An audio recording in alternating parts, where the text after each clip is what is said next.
Must be crazy. I must be crazy. I must be crazy.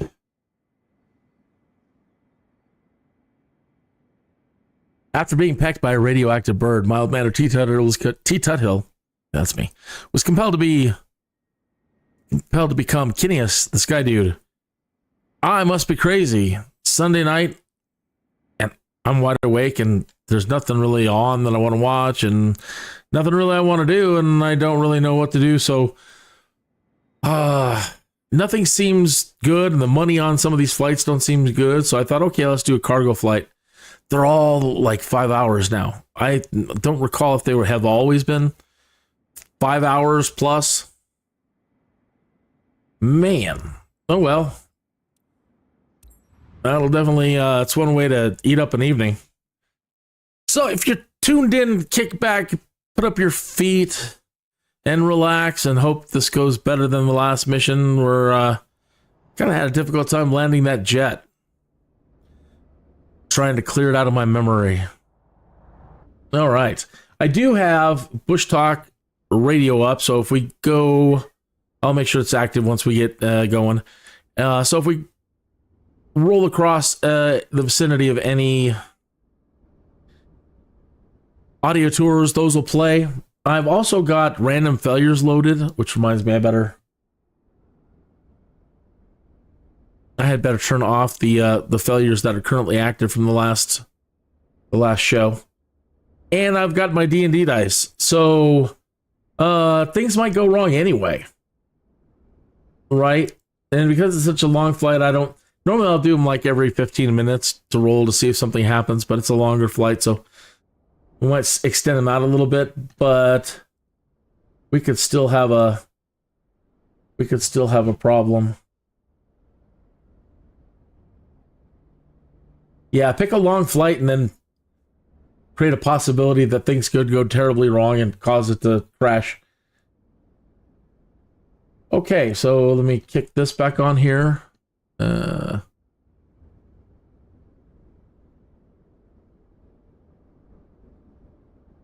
Where did it go? Random failures. There it is. You should be seeing it on the screen any moment now. So, no, that's not D&D Dice, that's Bushtalk. Okay, so, I'm sorry I don't have like a little dice rolling app, something easy. This is free here over on this website. This free D&D dice roller does everything that I needed to do. Okay, and then I've got my random failures, and right now, let me hit stop, make sure nothing's going on. I think we had one in the flight controls, and I think we had a brakes. Possibility of a brake failure, so let me go back to that. Brakes. Yeah. All right. Now there shouldn't be anything else active.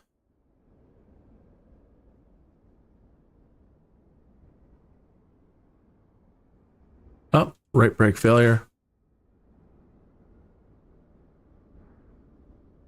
And other hydraulic failure. No, we don't want that. Okay.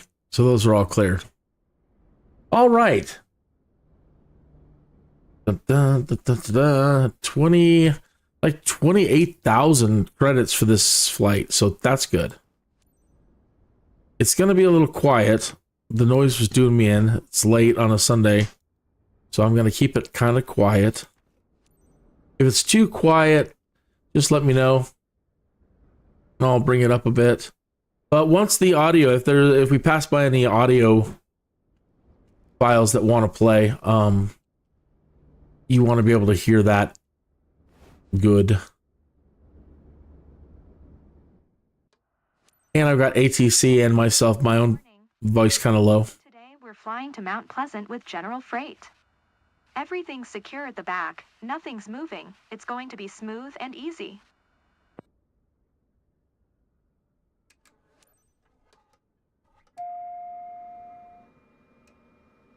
Hope you're having a great Sunday night. Again, really nothing on that I wanted to watch, so spent most of the evening and dinner time stuff just watching YouTube videos, catching up with like Hot Ones. Bill Murray was amazing on Hot Ones. Just a quick reminder about today's job. Can't believe it. It was unbelievable. Standard shipment for one of our clients based in Mount Pleasant. Expected in no time at Robinson. The skids have high tolerance with turbulence, but make sure you keep the delivery smooth and on time.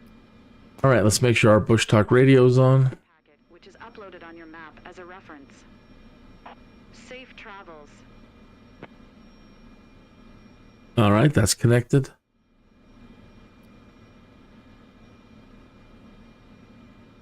And where are we at in the United States? Okay, so we are here right smack kind of in the middle. And I think we're flying towards Colorado, towards Kansas. So right off the bat, maybe nothing until we get out here. And I think we're flying this way. So we may hit some of these along the way. And if we're close to some, we'll play them anyway. May not be able to see them, but we'll get to hear them. Okay.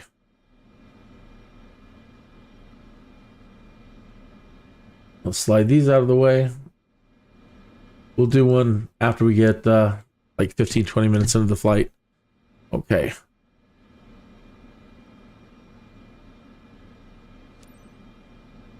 One Victor, 8 traffic in Bravo Bravo Foxtrot, 6-8. Let's get the separator on. To runway 12.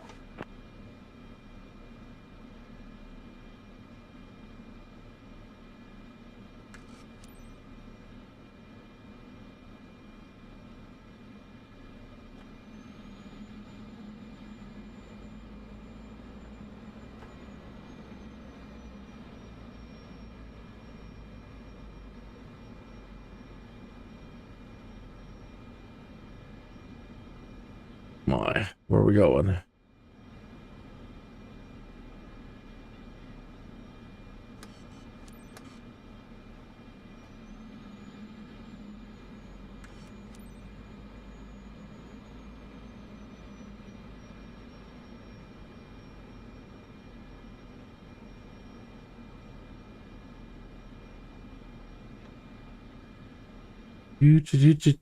Do.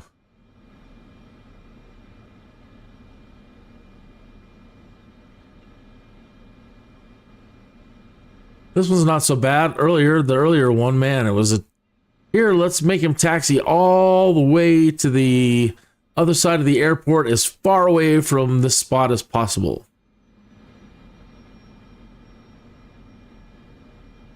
No fun. Don't know what was up with the Cirrus jet earlier, man. My controls were all over the place. It was a bear. Absolute bear to control. And she didn't slow down, and we went off the runway, and it was just horrible. The whole flight was kind of mediocre in general.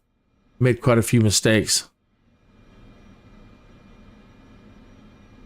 And I'm not entirely familiar with that aircraft and the avionics in there, and couldn't find what I was looking for half the time. One Victor, 8 traffic in Bravo Bravo Foxtrot, 6-8-9er, taking off runway 12 departure to the east. They're gonna have us go down and do a U-turn.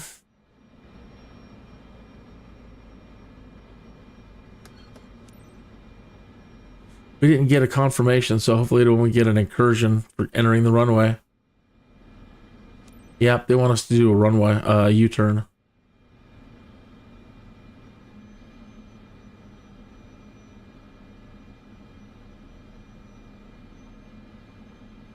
Almost looks like Stormfront.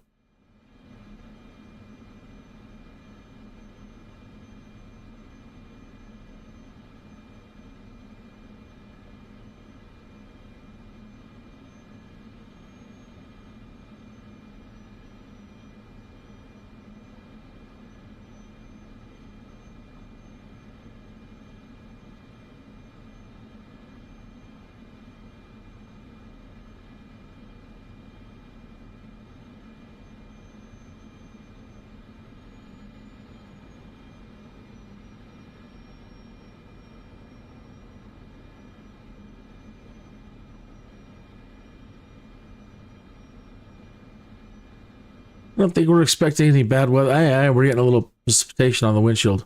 Yeah, I don't think we're expecting any bad weather here in Colorado this week. These folks are getting some moisture.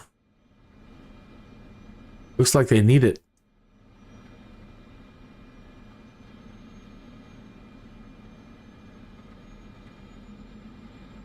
Well, that's kind of a drag.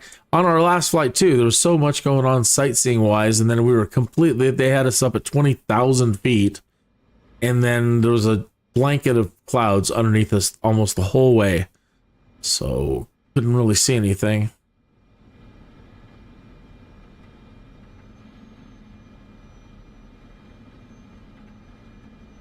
Looks like there's a bit of snow mixed in with this.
It's already starting to accumulate on the side there.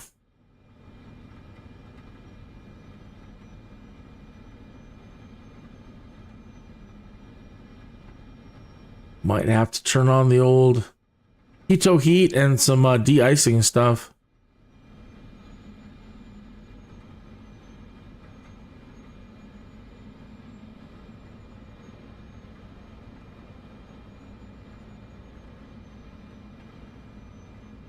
All right, almost there.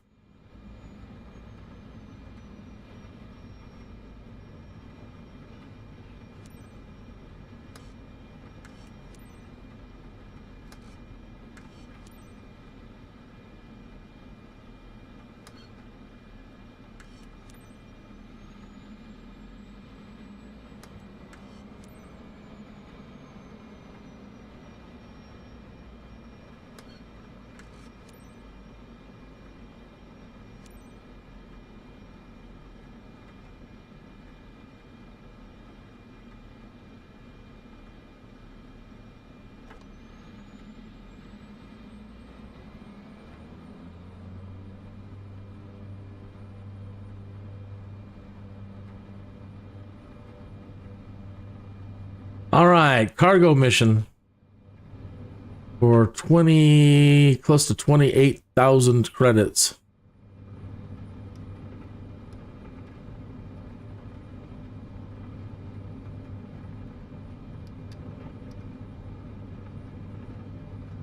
V1, rotate.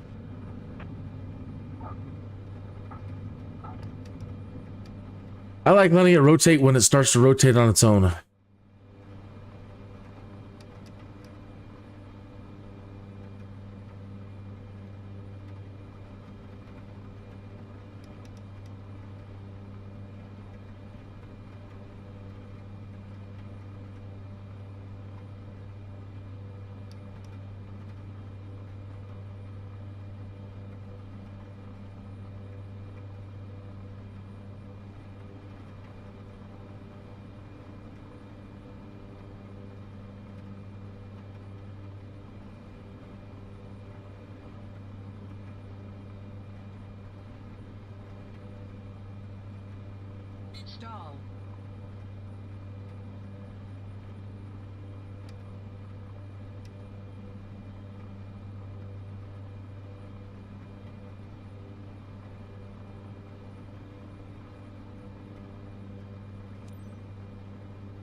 Bravo, Bravo, Foxtrot 6-8, Niner radar contact 2 miles southeast of 1 Victor 8, 8,700 feet, altimeter tree 0. All right.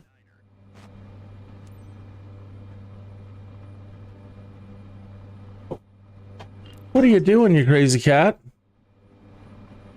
What? I was... Center kin, Bravo, Bravo. we just got dinged for nothing. 3 miles southeast of 1 I had responded. I was pressing R and it didn't register my response. 2-6 ready to copy. See, I pressed it that time. Foxtrot 6-8, Niner readback correct. Radar contact 9,100 feet, altimeter tree 0. Tree Niner, turn right heading 085 resume, own navigation climb, and maintain 11,000 feet. Turn right heading 085 resume, own navigation climb, and maintain 11,000 foot kin Bravo Bravo Foxtrot 6-8 Niner. What are you doing? I got a cat that wants to go out so bad. He jumped up into the windowsill, screwing up my blinds and opening a window that was cracked. And now I think his little fat butt is stuck.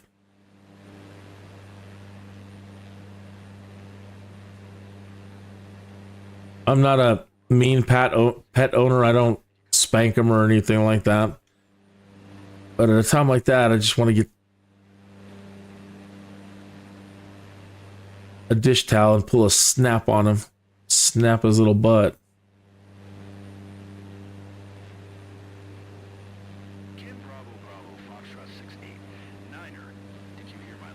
Yeah.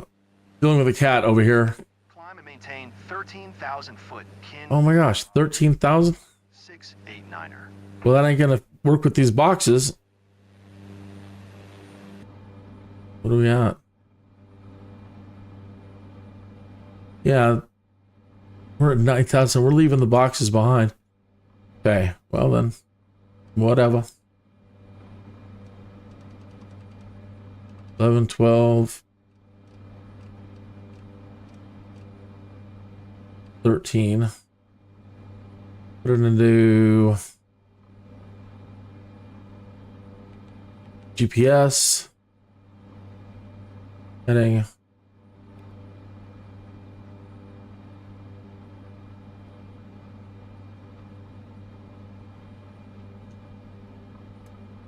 Heading. Autopilot.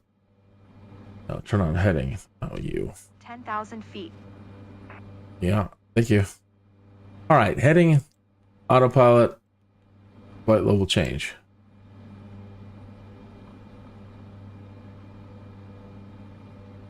10,000 feet. 10,000 feet.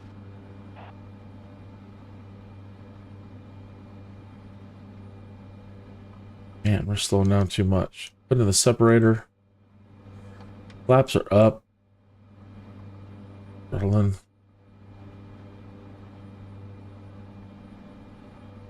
Climb, DiMaggio, climb.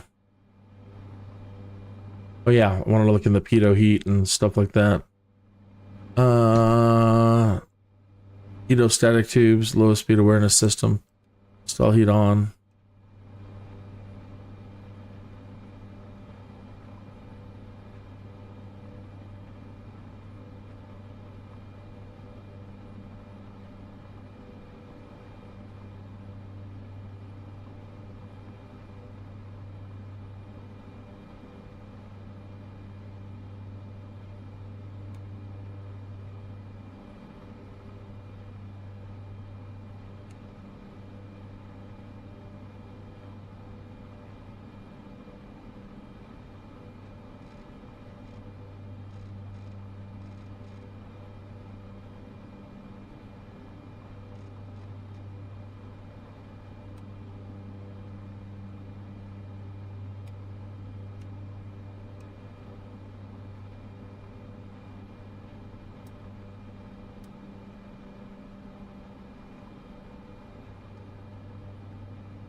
Hard to read those. Well, that's air conditioning. No, I don't really need any air conditioning.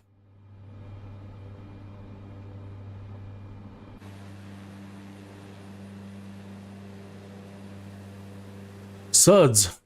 We're heading to Suds. This looks like Colorado, the interior of Colorado.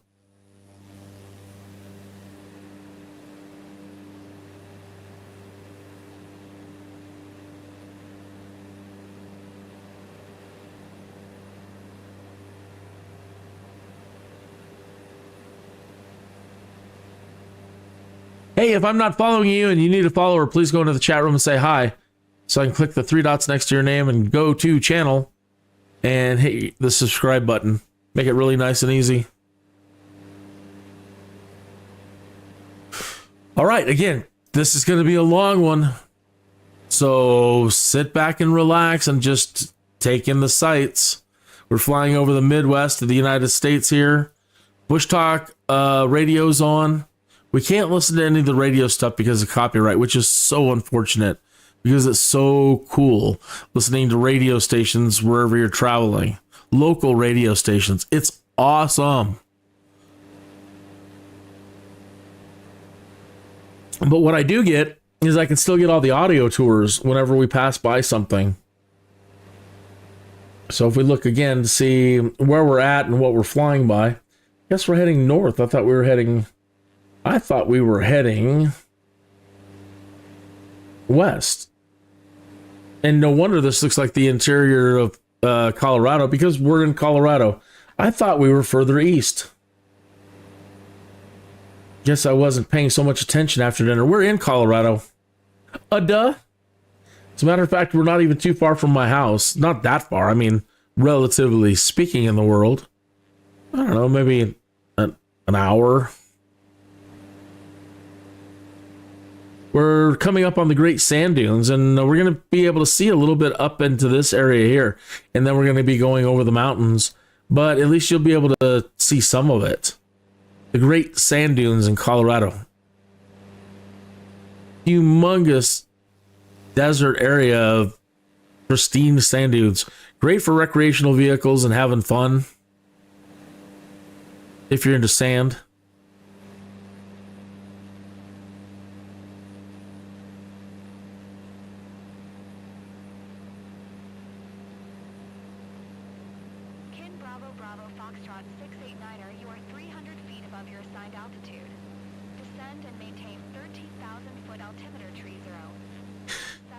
Oh, altimeter 3027. That could explain things. 3027.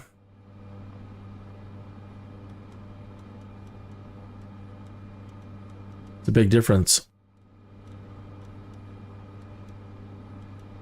Kin Bravo Bravo Foxtrot 68 enter, please acknowledge.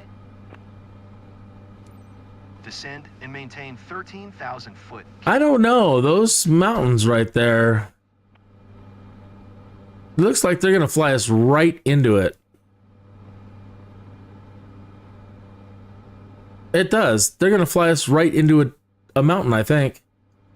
I think we're going to have to disregard air traffic control. That's not right. No. Nah. Calling shenanigans right now. I'm going up to 15.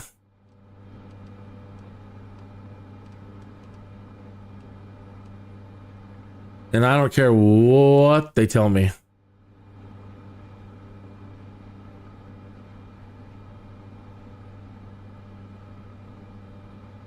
Hopefully we can even make it before we get there. Come on. I'm going to have to vertical speed this thing.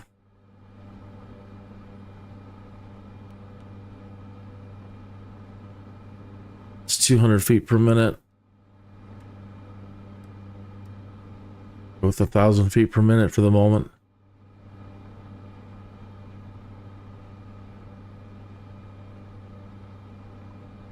It's 14.4. That's too damn close, folks. Maybe it looks different from out here, and maybe we're fine, but yeah, from this point of view, that doesn't look so bad.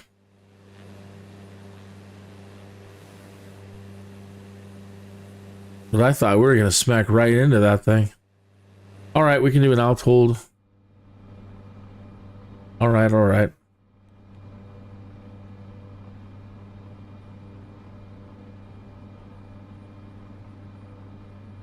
But I see that up ahead, it's still pretty tall. Kin Bravo Bravo Foxtrot 689er, you are 700 feet above your assigned altitude. Descend and maintain 13,000 foot altimeter tree 0. Yeah, they're telling me to come down. No. I ain't gonna do it. I'll tell you what you want to hear, but I'm not coming down. Descend and maintain 13,000 foot. Kin Bravo Bravo. My gosh, look at the wind. 689er. Find out what it's doing. What do we got out there? That's nuts. It's fluctuating. It's gusting. 6 to 12, 6 to 11. 6, 11. Turn on the yaw damper. See if that can stabilize us a little bit. Not much. Oh my gosh. Ermagerd!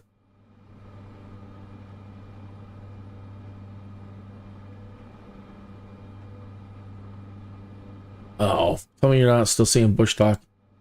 You are, of course you are. I'm over here freaking out and you have no idea what I'm freaking out about. So if I turn the camera around and show you what we just were up against. That's what we just flew over. And we came in just off to that side. We were so close to that snow peak right there.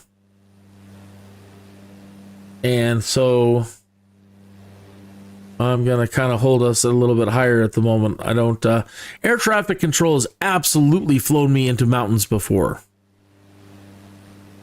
When you fly out of Denver, if you choose to fly out of Denver, never trust the air traffic control if you're flying towards the mountains. Don't do it.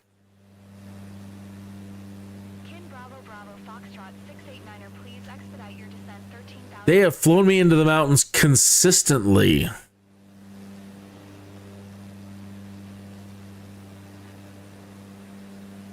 You just got to ignore them. Tell them what they want to hear. Hit yes, fine, whatever. And ignore their messages. You are the captain after all.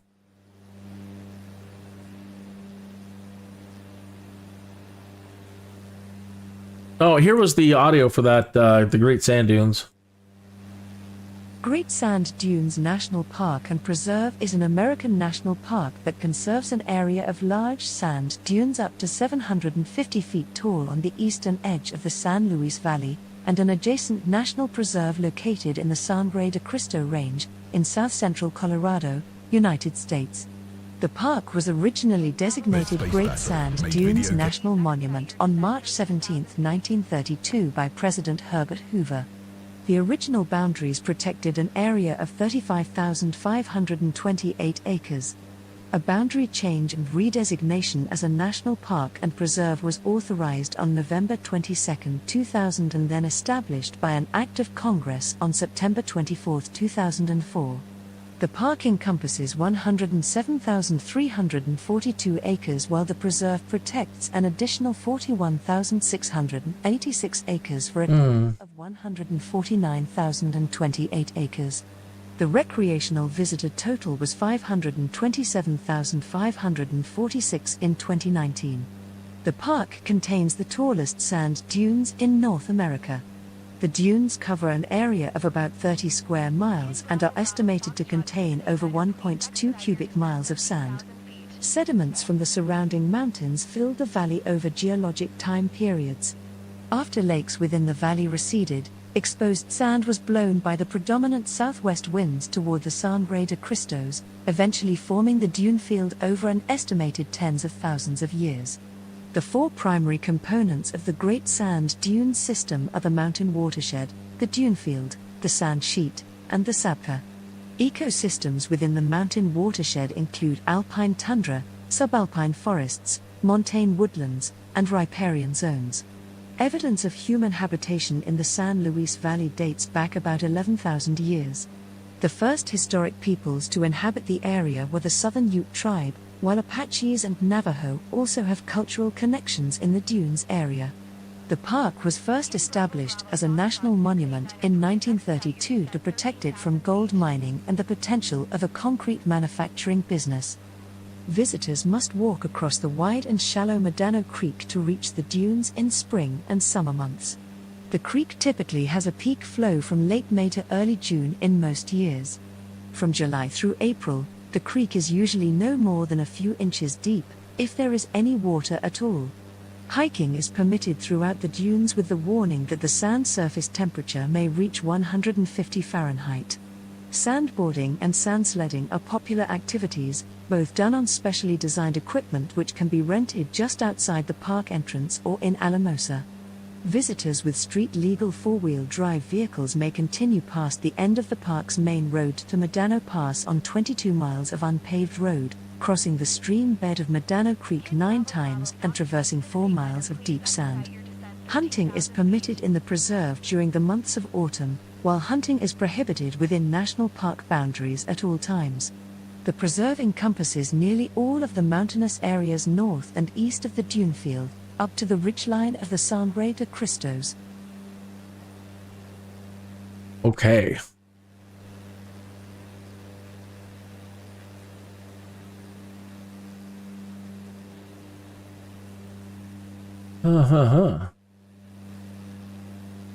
All right. 12 minutes.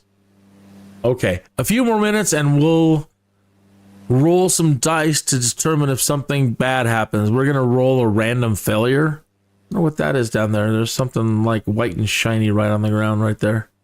Probably just an empty patch. Bravo Bravo Foxtrot 689er, please expedite your descent 13,000 feet. And she still wants me to come down to 13,000, but I don't want to. No. Ain't going to do it.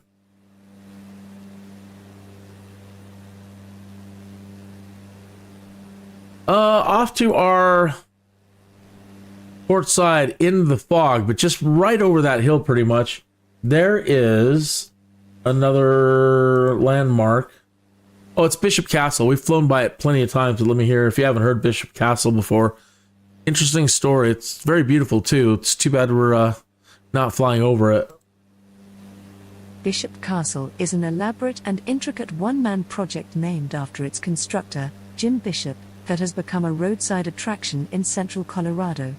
The castle is located in south-central Colorado on State Highway 165 in the wet mountains of southern Colorado in the San Isabel National Forest, southwest of Pueblo, Colorado. Overview. Bishop bought the land for the site for $450 when he was 15, and construction on what was originally intended to be a family project to build a cottage started in 1969. After Bishop surrounded the cottage with rocks, several neighbors noted that the structure looked something like a castle. Bishop took this into consideration and soon began building his castle. In 1988, Bishop's third child, 4-year-old Roy, was killed in a logging accident at the castle site. When Bishop was asked in 2016 why he continued to build the castle, he replied, "Well, what am I gonna run to?" All right, now that I've cleared those, I'm pretty sure there aren't any tall ones kind of going forward. I don't think that we need to be frightened of it. So I'll come back down to 13,000 now. I think that's the worst of them. And everything is kind of... Now that we're over the ridge, everything's kind of going out into the plains towards Kansas. So we should be okay. If I end up flying us into anything, it's my fault.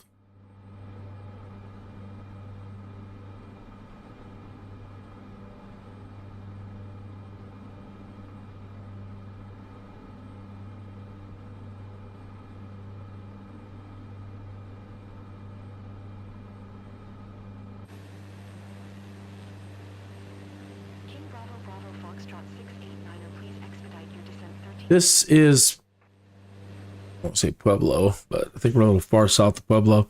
Probably almost into New Mexico.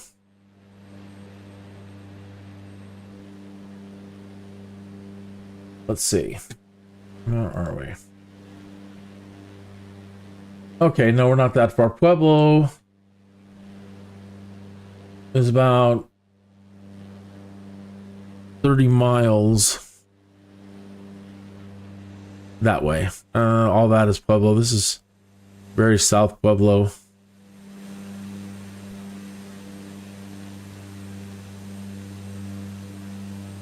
Well, good. I'm glad they're getting some moisture over there.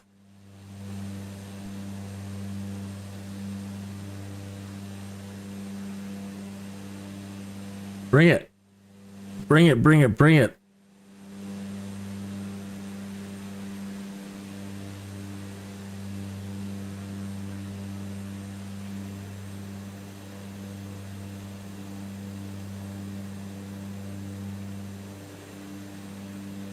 All right, so coming up in about,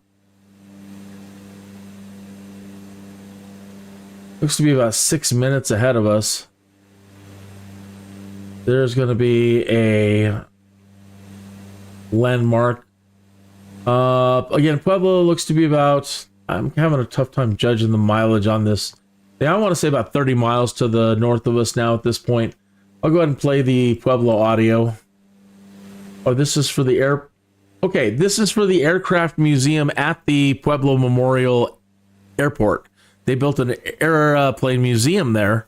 I believe it's mostly public funded. It's supposed to be really nice, and I haven't gotten to go to it yet. I haven't made plans to do it. I should. The Pueblo Weisbrod Aircraft Museum is a non-profit aviation museum located in southern Colorado.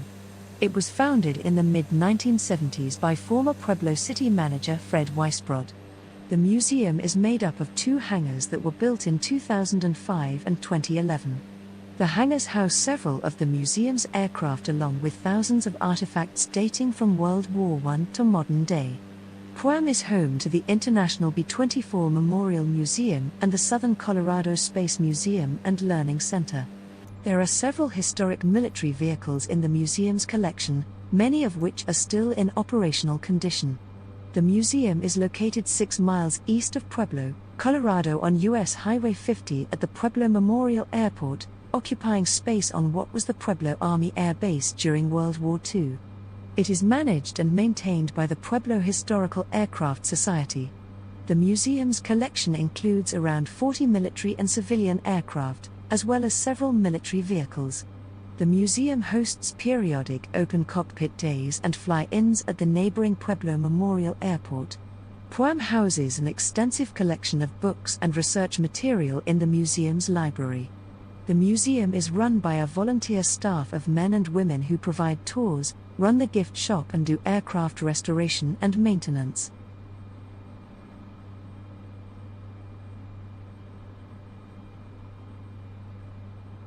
So many hours in the back of this thing doing our breaks, our smoke break.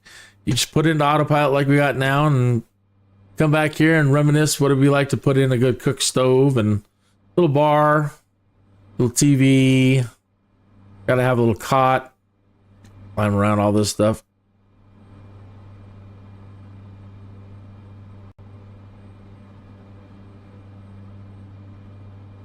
Some bug juice on the windshield.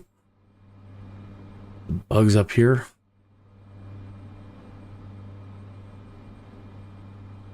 She's one of the only one they give everybody really, they give everybody a lot of freckles. She's not, she's like one of the least scary looking avatars that we've had.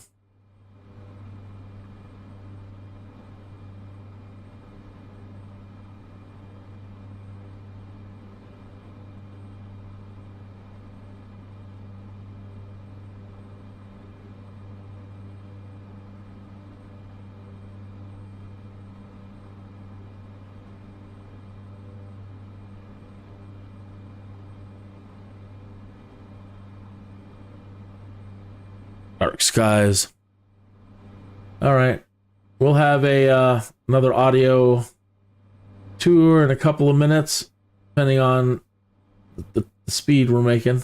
Looks like we're just inching along. Now it looks like 15 minutes probably till we get there. Lovely clouds though. If you're into cloud gazing, this is the flight for you.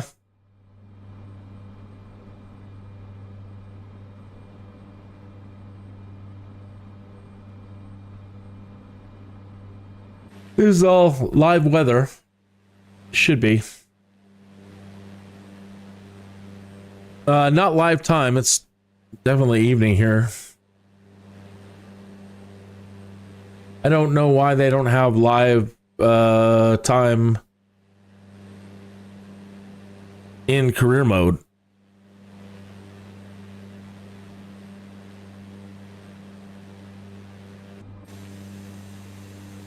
Why is it giving me that view? That's not the drone camera.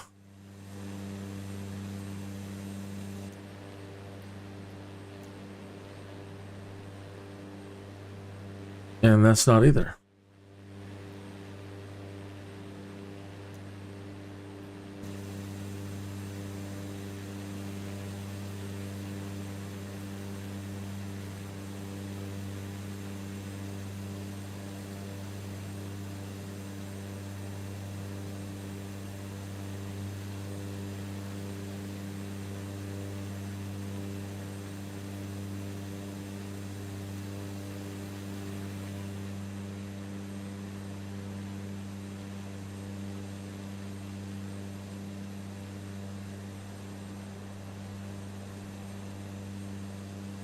Those clouds sure do make you feel small.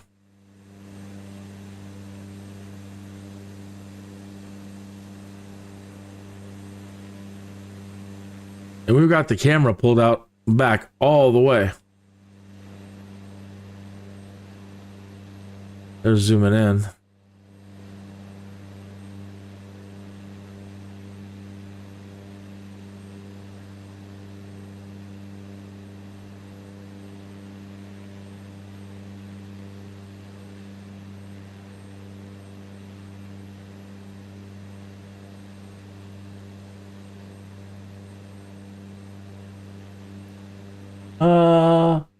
All right, 23 minutes after the hour. Okay, let's go ahead and be dangerous. It's time to be dangerous and risk our safety.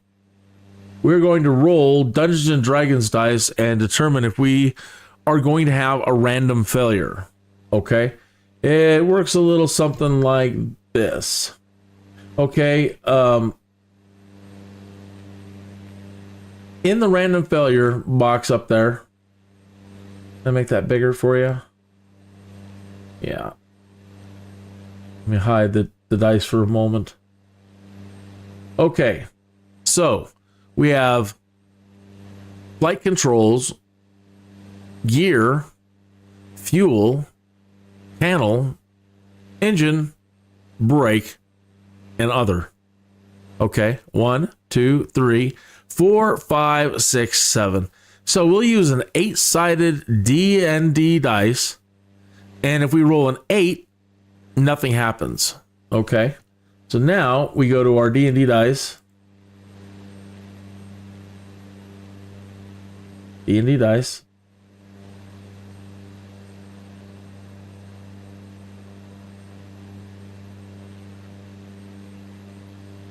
Okay, so now we get a D8.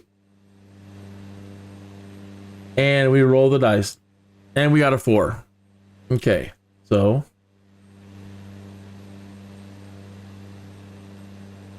One, 2, 3, 4. Something on our panel could randomly fail. It's doing this doesn't guarantee something is going to fail. It's random. It could. Well, you'll see. Okay, so now in this area, in this section for panel, there's 1, 2, 3, 4, 5, 6, 7, 8, 9, 10,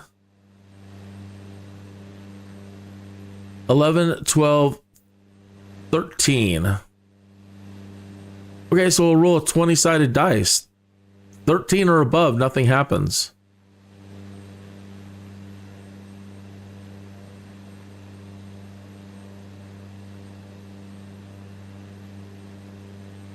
We rolled a 20. Nothing happens. We are free until we are safe and free of any random failures until, I don't know, the top of the hour. And then we'll try it again.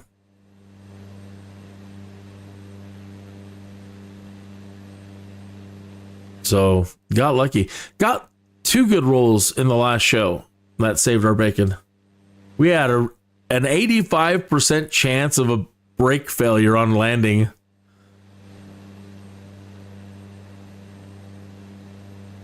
You know, and that could actually have been the problem. I didn't actually see that if the failure went off or not. I'll blame it on that. We went off the runway. Well, mostly the jet just did not want to stop. Didn't want to slow down. It wanted to hover down the dang runway. It wouldn't come down. When I finally got it down, the brakes didn't really want to grab. And we just kept going. Oh, and then my camera, you know, like if you move your camera around, all of a sudden the camera was upside down. I couldn't get to my panel right away. And oh, it was just a mess. Totally botched that last landing.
Good night.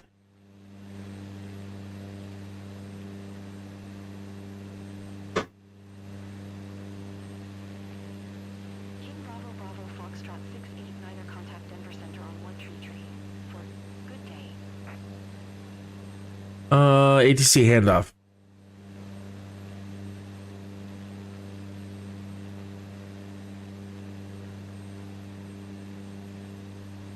One Tree Tree. For Kin Bravo Bravo, Foxtrot 689er. Denver Center Kin Bravo Bravo Foxtrot 689er, 13,000 feet. Kin Bravo Bravo Foxtrot 689er Denver Center, altimeter tree 0. 18 radar contact, continue to KD 48W.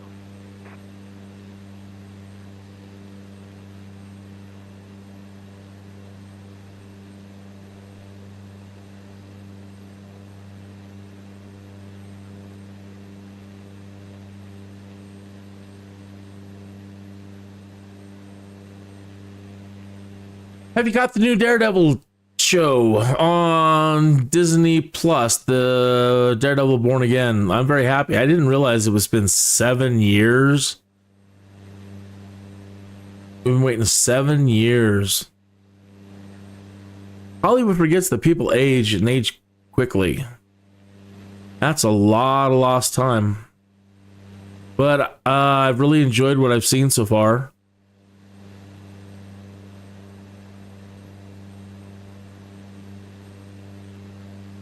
Good. It's nice seeing everything start turning green out here as we head towards Kansas. It really is lovely. I did a lot of road trips out this way and out east into Kansas and back, transporting vehicles. And when Kansas gets green, oh man, it's just so darn pretty. It makes the drive worth it.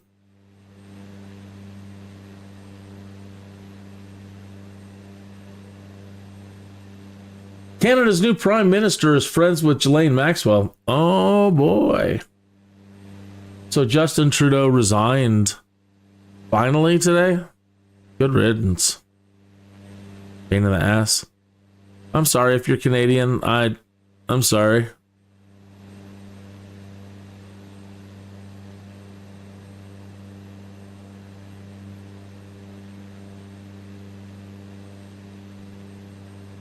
I like Canadian people, don't get me wrong. I like Canadians. Nothing against Canadians. It's always the government. And they feel the same way right now. They're like, we don't really have a problem with Americans. Just we're upset with your government. But, you know, we don't really dig socialism. Although that's the way things have been going here. And that, you know, it's doing exactly what socialism does. It goes until they run out of other people's money to spend. And, you know, here we are, 36,000 plus in trillion. That's even just hard to imagine. I remember back in time when we thought $6 million for a cybernetic man was out of this world. A bionic man. $6 million for a bionic man, and we were like, "Oh, that's crazy. Who has that kind of money?" Now we're 34 trillion in debt. I wonder what a $6 million man would cost today. They have screwed things up so bad. Then they want to blame everything on the current people. They've been screwing us up so bad since 1974. Worst thing you can do is look at a 1980s McDonald's menu or any menu from 1980s, any food ad, any ad from 1980, and you just want to cry. And I know that if you're older than that, you're like, dude, I've been alive since the 50s. Yeah, I know. I understand. But most people, you know, sadly aren't really around anymore from the 50s. Not a lot. Even the 60s. I'm late 68, baby.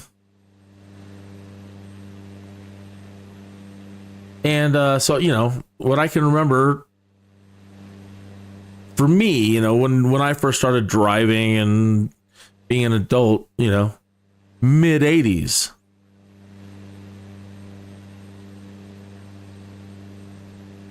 And for $10, man, you were set. You've got a full tank of gas for the weekend to go party and drive up to Denver and back and everywhere for that. And then you've got your food taken care of. Like $10. $10 and you're in good shape.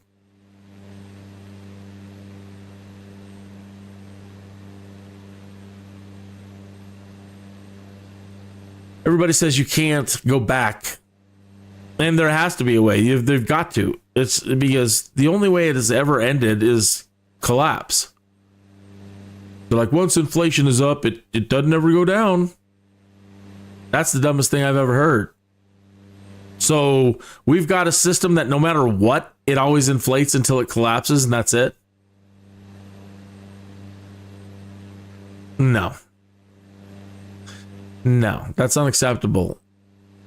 We have got to get our debt under control, and we've got to do everything to get back to at least 1980s prices. And I know a lot of people out there saying it can't be done. It can't be done. Well, we have to try, because this is crap. Most of these kids today, they have no idea how good things were in the past, so they don't freak out as bad as us older people.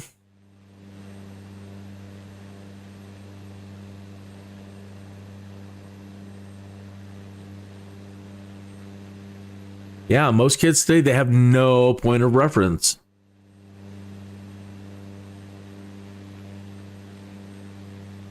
I feel bad for them mostly. At least being young and a kid, when you get your first car, life is wonderful. And now all these kids today, man, it's just it just sucks for them. Personally, that's the way I think. Life just sucks for most people, especially for the younger people. They don't see any prosperity. Even when they get really good jobs, having to work 2 jobs or more. I mean, people that are really young with they're still full of energy. You got to just work and work and work and work and just not get to enjoy any of it.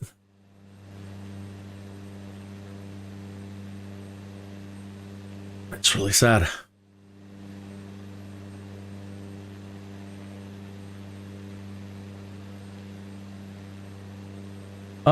Doge Elon Musk protester just admitted to being paid to protest Doge.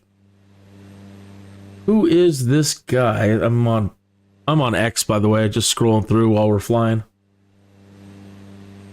So yeah, admits he's paid to protest.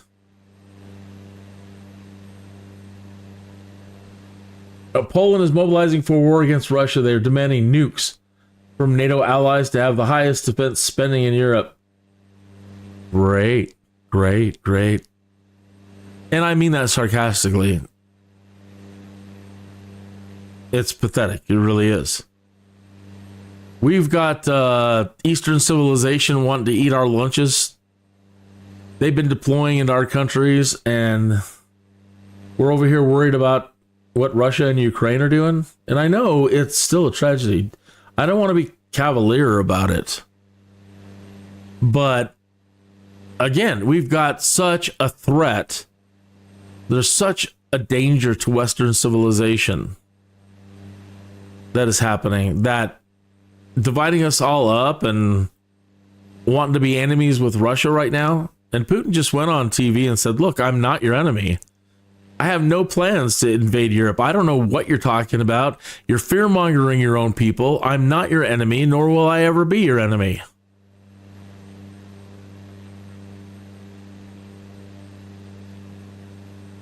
And it's stuff like what's going on overseas that can make one really callous to say things like, I hope Islam rolls you. I hope Islam comes up and just, while you're over there trying to fight with Russia and you're going to deploy your people into Russia, they're going to come in and they're going to take all of your shit. They're going to take your countries. They're going to ruin you.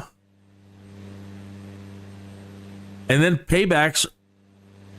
Paybacks. What do they say about paybacks? Then Russia's going to roll in and take all your crap. If they don't take it, we'll take it this time. We'll end up going in there to save you, but I don't think we should give it back this time. I mean, all of human history as a teacher, and you haven't learned, and now you want to split hairs with Russia at a time where, and you think Islam is going to be your friend? Look what they're doing in Syria right now. Trump was right about Syria too. So there's a couple interviews I was watching earlier with Trump, and he's talking about Assad, and he's like, I know he seems like a really bad choice, and like we should back these people. But he goes, but we don't know anything about these people that you want to back, and they don't seem like a better choice. They seem like a worse choice. And so, as bad as Assad may seem, I don't think it's a good idea that we supply anybody with weapons to try to overthrow Assad. And now look what's going on. He's right again, folks. What is going on in Syria is just what everybody said was going to happen. They're rolling in and they're taking people's lunch. They're killing everybody. Oh, but the moderate ones, it's whatever. Look.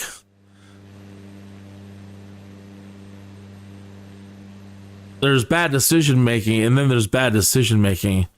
And everything that they seem to do foreign policy wise usually seems to end up like this. They're backing the wrong people, and now Christians and Catholics and everybody else, they're getting killed. It's sick. Sad. It is so sad. So sad.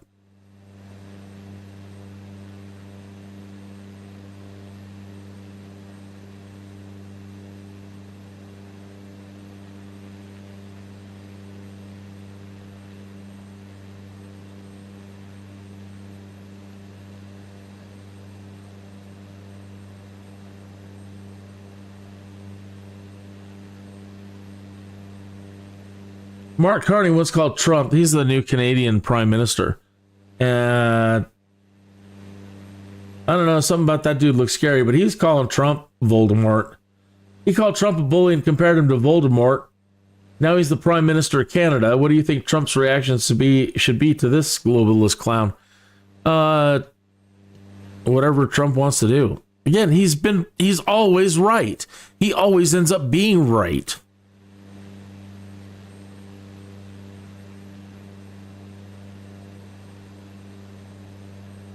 That guy is, they've got him on pictures with Ghislaine Maxwell.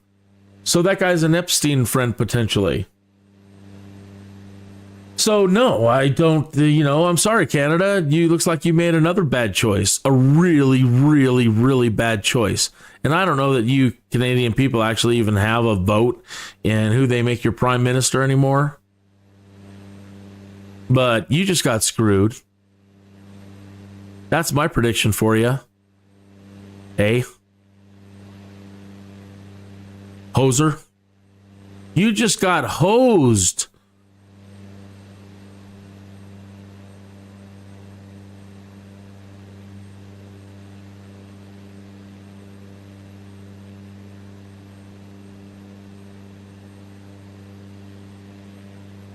Yeah, here's another headline. 10 years ago, Trump predicted exactly what would happen if we backed the rebels over Assad. Can you hear? Let me play this.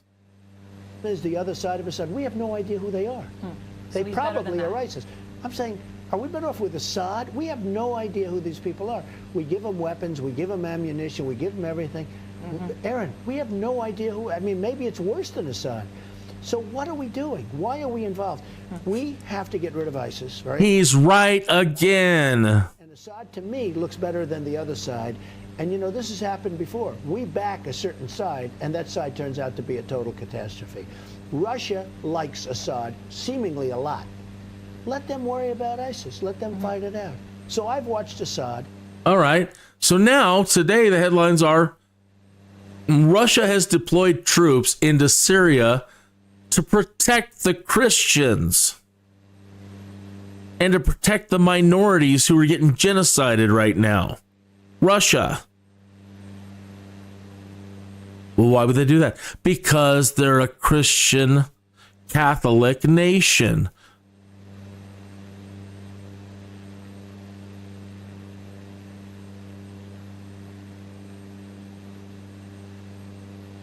I wouldn't even say nation, an empire.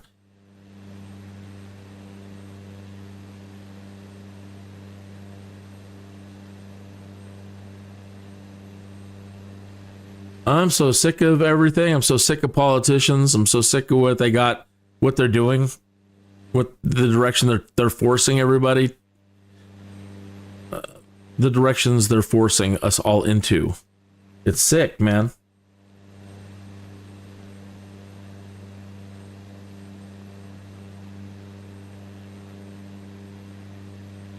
Soros again, from Elon Musk. Soros-backed NGO behind EU censorship, also working to block Romanian presidential candidate Georgescu. The Soros-funded NGO that helped create the EU Digital Service Act, ... Yeah, the leading candidate in Romania,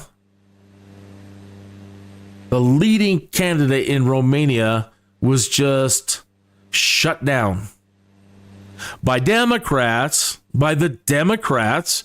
Oh, our democracy. Oh, our democracy.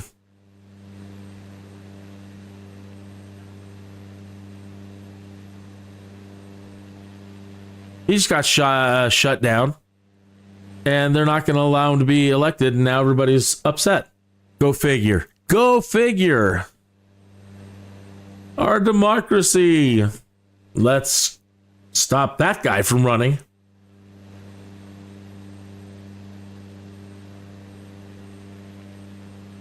Next Prime Minister of Canada, Mark Carney, says he will keep tariffs on until Americans show us respect. Hey, you know, here's a big American F you. F you.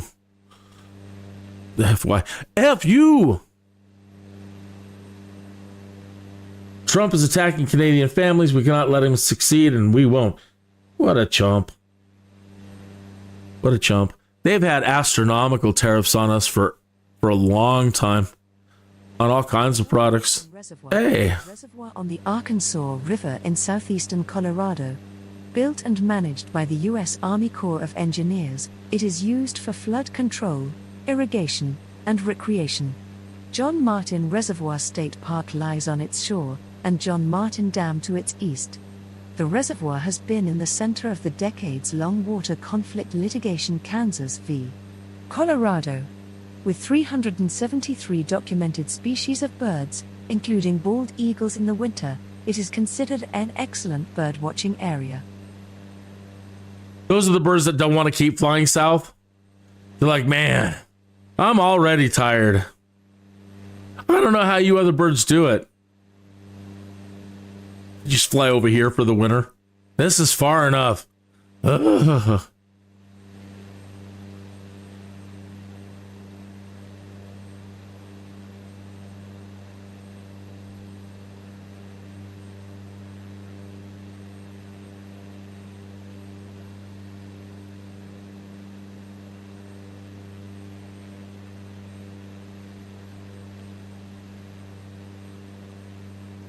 Da, da, da, da.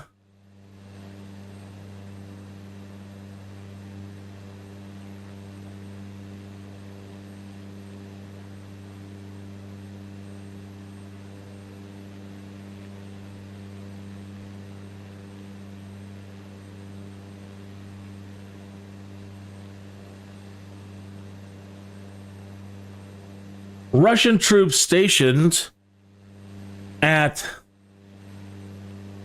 Himimim. Really, Hmeimim. Himimim.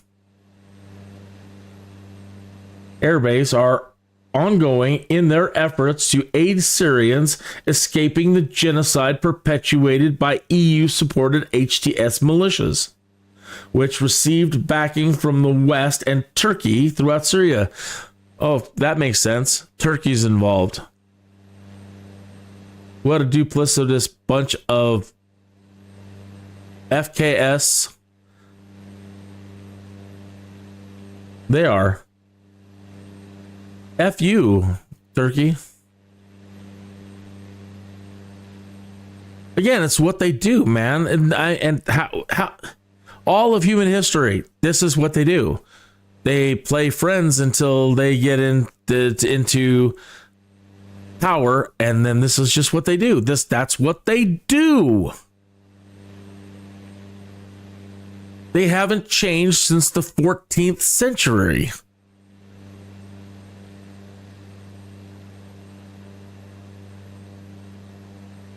If I get any flags for somebody saying you're doing hate speech or anything like that, I'm not.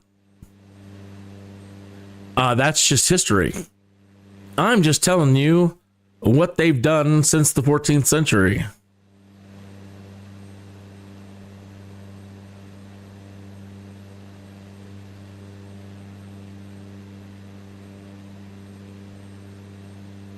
Marissa Tomei, any fans or favorites roles? Well, I'm a fan for sure. She is one pretty lady.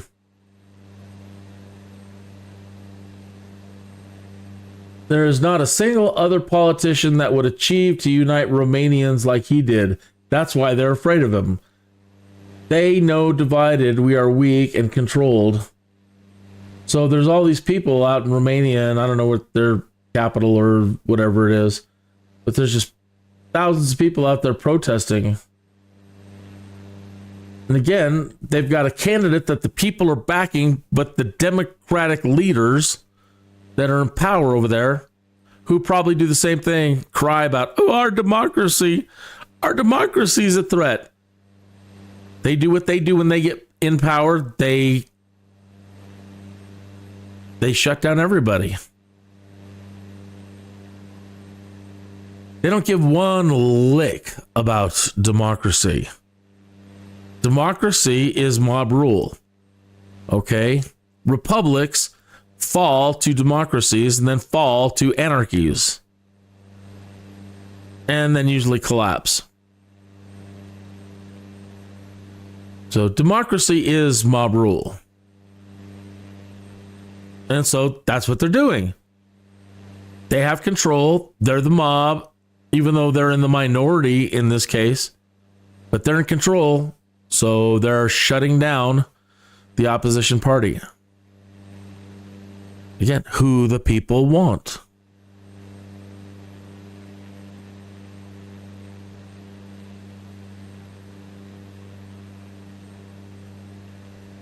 Flashback. Muslims are outraged and cry Islamophobia after Marco Rubio, who Trump nominated to be Secretary of State, destroyed the victim image of the Muslim terrorists in Gaza and called them savages. He completely shattered the peaceful image of those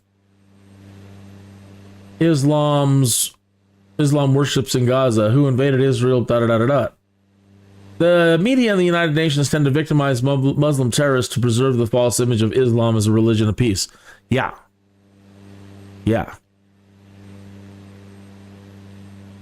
History is the only thing we should be looking at. History tells you everything you need to know about how they operate without having to get into today's politics or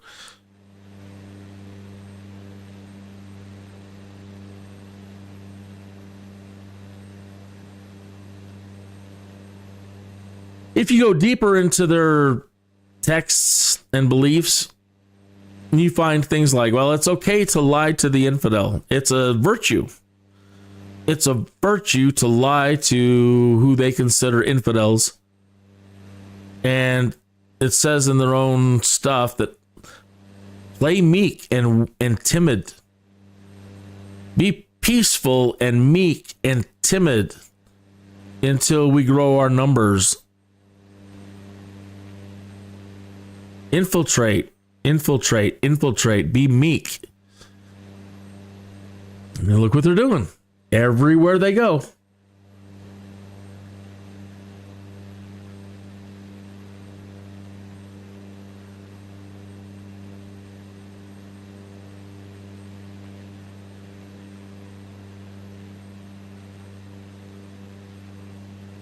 I would rather not be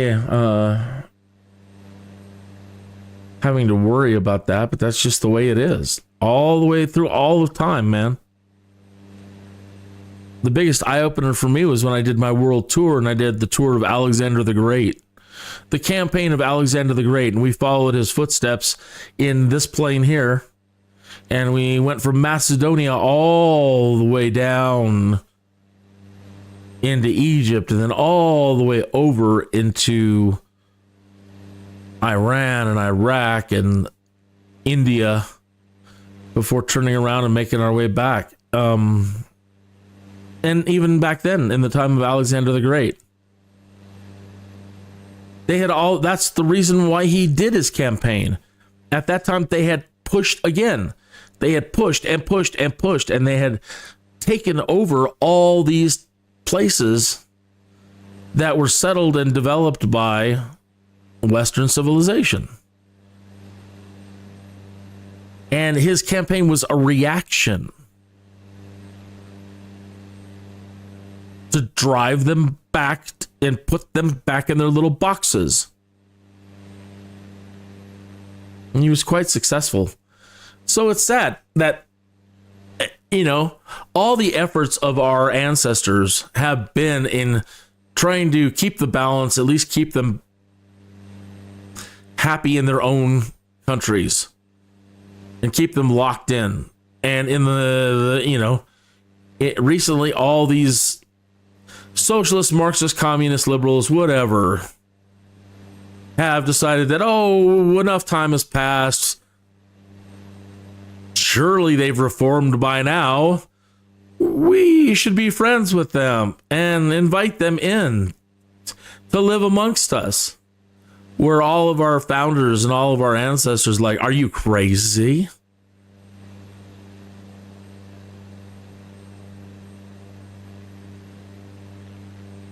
So it's about time we summon the spirits of Alexander the Great again. They're going to have to either do an immediate reform, which I can't imagine happening, or they're going to have to be driven back into their little boxes again, and then they get a couple more 100 years to try to deal with themselves before being able to come out and play with the rest of the world again.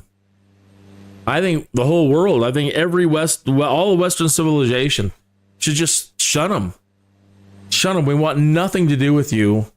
You don't deserve to come out and play with the rest of us kids because you're such jerks. You can't get along with anybody.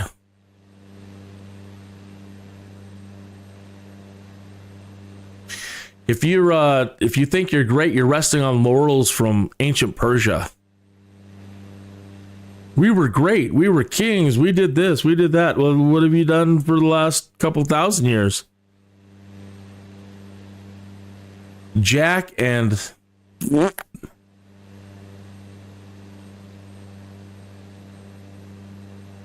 you have nothing.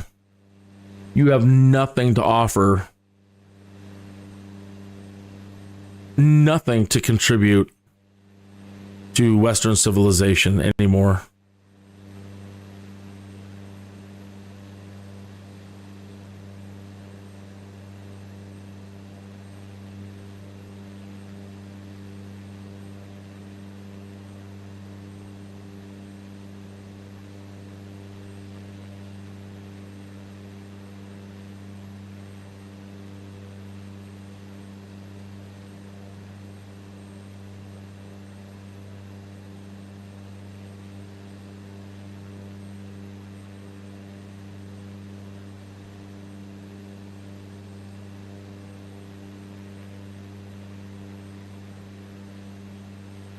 Oh, yeah, that new guy that just got voted into Canada. And listen to this crap that he's spouting. Canada's new PM, Mark Carney. We can't stabilize climate until we get to zero net emissions.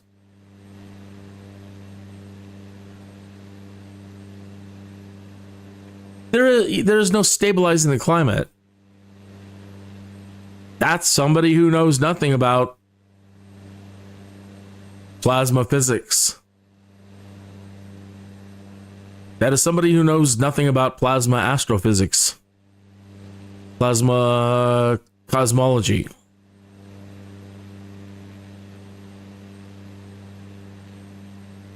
So, there are, the whole idea that you will be destroyed from within. The concept of you'll be destroyed from within. That's somebody who's going to destroy you from within because he believes it. He believes it. And the people that are pushing it on him, I don't know of any climate specialists who are also plasma astrophysicists.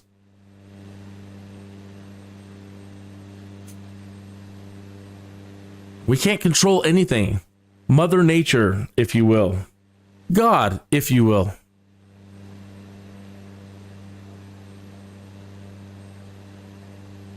Controls everything.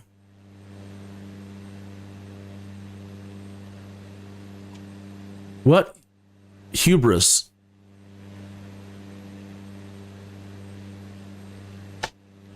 So they get us to, like what they've done to us up to this point. We're getting staged for war, but at the same time, hey, cut off all your energy supplies and go green. And but we got potentially a war coming up. Oh, don't worry about it. Hey, you know what we need next? Electric tanks that go for a mile.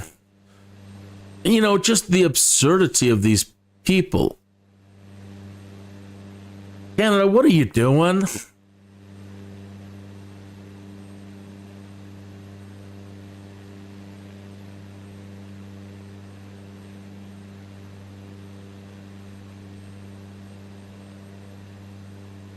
Now, something from Congo, from Elon Musk. Congo in crisis. Christians massacred women. Bleep. Children enslaved. The Democratic Republic of Congo is one of the world's most dangerous places, especially for women, children, and Christians. 2025.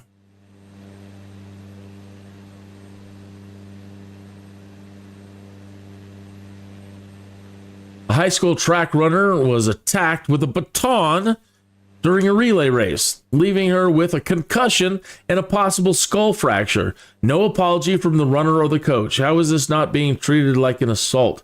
Should absolutely be treated like an assault. She clobbers the crap out of her.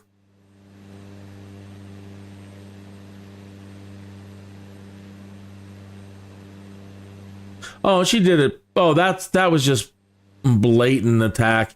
It wasn't oh, I'm sorry, I was just running with my baton and just happened to raise it above my head and pull back and bring it down upon this other girl's head 2 or 3 times while running.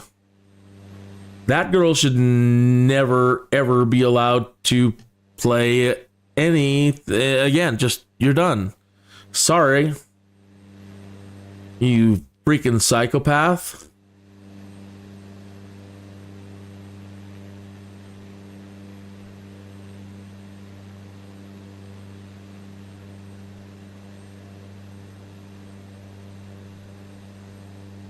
Simpsons producer Rick Boise forced to demolish his 24-year-old Simpsons-inspired treehouse after the city of LA demands he permit it like a single-family dwelling.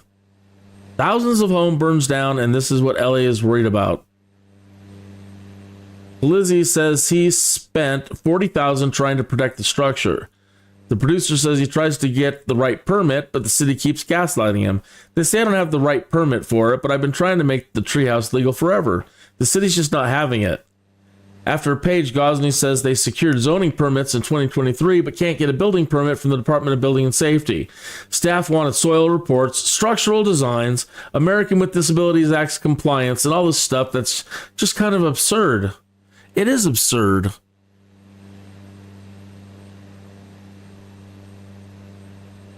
Par for the course, though.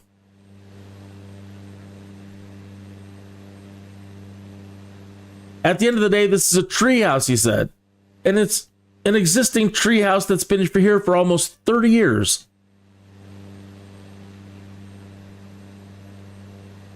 Soil tests.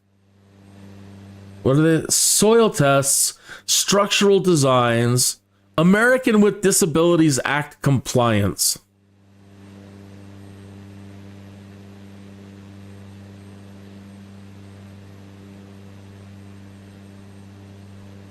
Congratulations, LA. It says, now that this treehouse is demolished, everybody will finally be safe from violent crime, drug abuse, and wildfires. Another person says, got to get all these assault tree houses off the streets.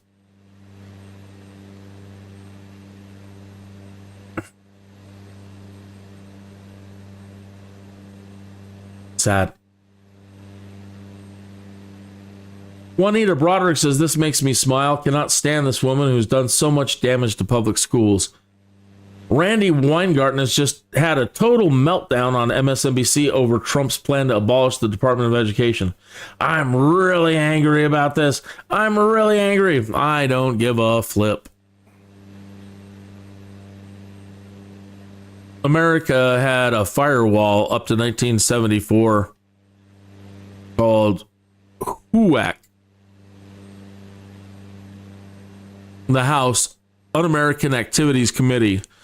And it had been in place in one form or another all the way back to 1930, but actually going back to like 1790.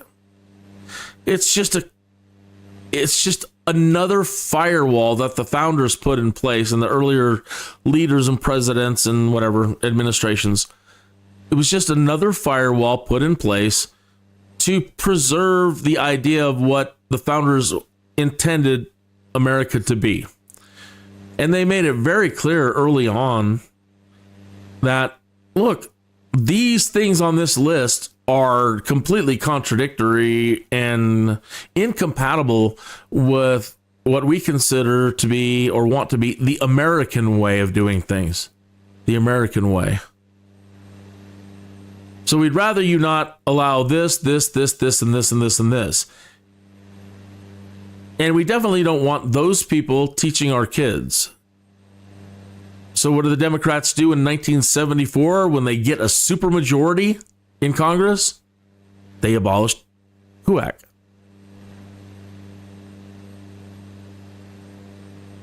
When people say today, what happened? How did we get to this? How could this have happened to the United States of America? How did this happen? And a lot of people go, boy, well, it was a whole lot of things. Well, you can bring it down to one thing, one moment in time, academically speaking.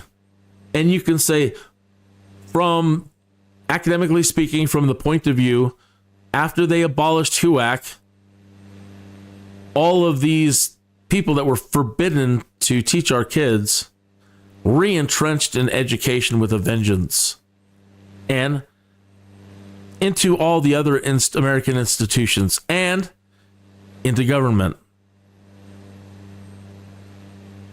The Democrats did that. Sadly, uniparty Republicans since 1974 have never turned the firewall back on.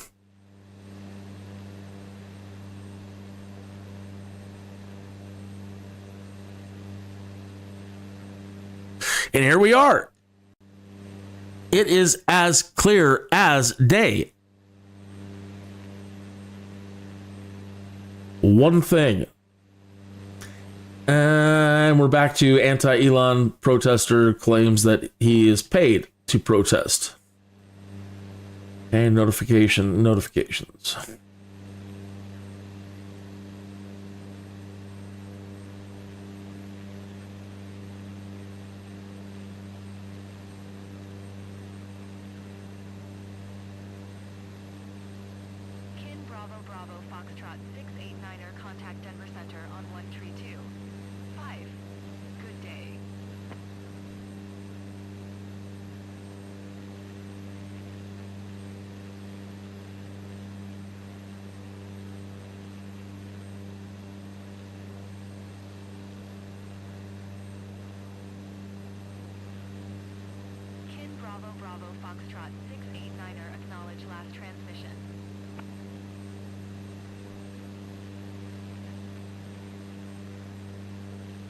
Roger.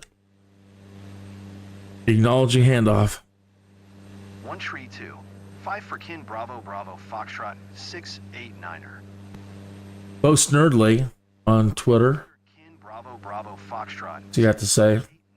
13,000 feet. Bo Snerdley was the studio man for Rush Limbaugh, right? So you got Rush Limbaugh, and he's on his mic and doing his thing from his studio. But then you've got the people behind the glass that help run things. Bo Snerdley was Rush Limbaugh's main guy. And he's made a post about Dr. Deborah Birx admitting she manipulated data and altered the CDC guidelines to deceive President Trump. Now, a lot of us knew that. A lot of us have known this was coming since 1992. So if you have been paying attention to world affairs since 1992, in particular, let's say Bill Gates and other globalists, and their never-ending mantra to depopulate the planet. Remember, China was doing their one-child-only program? So, China kicks off this one-child-only. Now, Bill Gates and all of his friends start going off endlessly. We need to depopulate. We need to reduce the population. We need to reduce the population. And now they're all about saving lives with these vaccines. Trust the science. You can't be a science denier. You must get the vaccine. And now everybody, you know.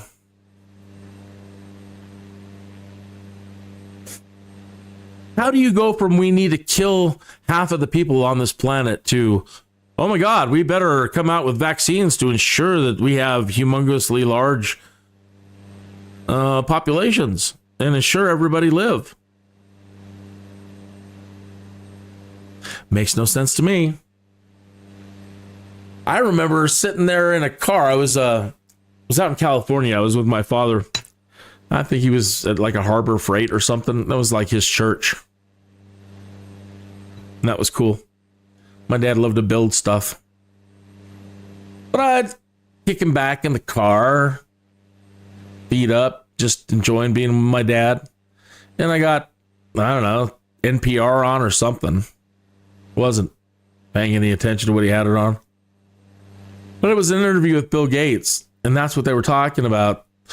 The China one child thing. And then it went into something else. And then Bill Gates came on and started talking. And he's like, his agenda at that time was birth control for Africa.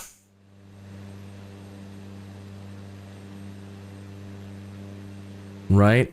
Keeping the populations down in Africa. And when I was listening, I remember sitting up and going, my God, he's talking about eugenics. I thought we had done away with that. Nope. He's talking about clinical genocide.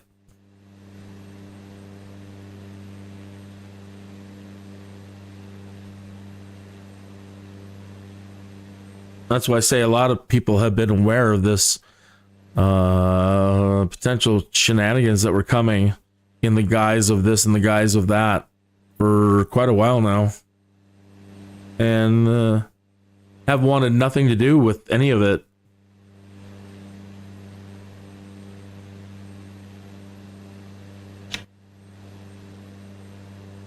Mega Voice. EU would throw you in prison if you retweeted this video of protesters clashing with police in Romania after Callan's right to run for president was taken. This is what Democrats wanted to do to Trump. They want to control your vote. Europe has officially fallen. Don't trust a Democrat, man. Don't do it.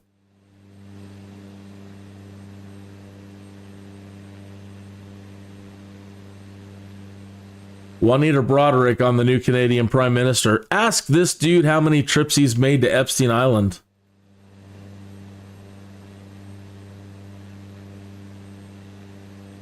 ICE storms Amazon warehouse. Illegal workers caught and detained.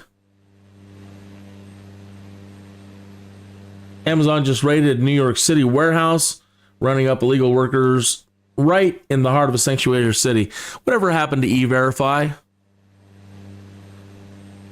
Remember, that was the law of the land? E-Verify. You have to verify all your employees, and it was the $3,000 penalty per incident, per person. All these farmers crying, we don't have enough people to pick our crops. What is your E-Verify bill going to be? Your penalty? Really? You don't have anybody to pick your crops? Really? Boy, you've got a bigger problem.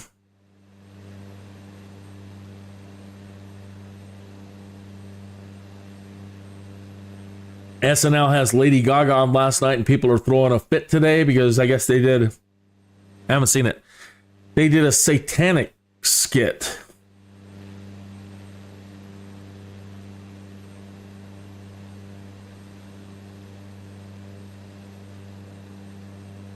Tucker Carlson News. Do you believe government used agents like Ray Epps to frame Trump supporters on January 6th? Yes or no? The proof's in the pudding.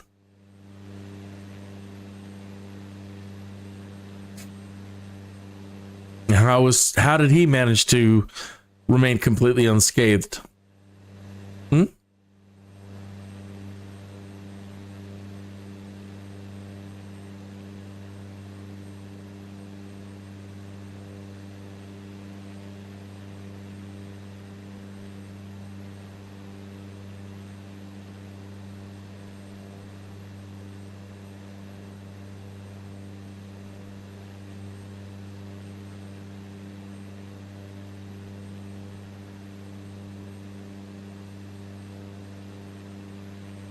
NGOs are now setting up water stations in Sasabe, Arizona, on private property to assist illegals in breaking into the United States. All NGOs involved in this attack on our country need to be legally shut down immediately. They're trying to facilitate invasion. Yeah, you're not allowed to harbor. Sorry, that's just the law. University of Texas at Arlington instructor Charles Hermes was harassing a Christian at pro-abortion Fort Worth rally. He's paid more than $45,000 of your tax dollars to indoctrinate students about leftism.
Meanwhile, in Los Angeles, City Council member Nithya Raman is more interested in suing Toyota for making their catalytic converters super easy to remove, instead of going after the catalytic converter thieves, executing innocent people in the street.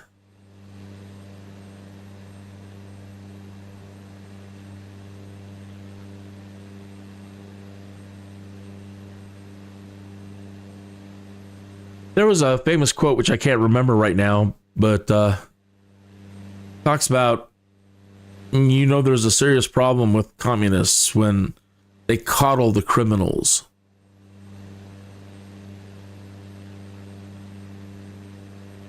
And you have to think that, that they're all in cahoots with the street level gang violence and all of it. I mean, it doesn't make sense to me. Why else? that they're all just little mob bosses. So they run the streets. And they're running all the vice these days. Whatever happened to vice squads? Oh, let me guess. Democrats, right? Yep, Democrats. There aren't any vice squads anymore.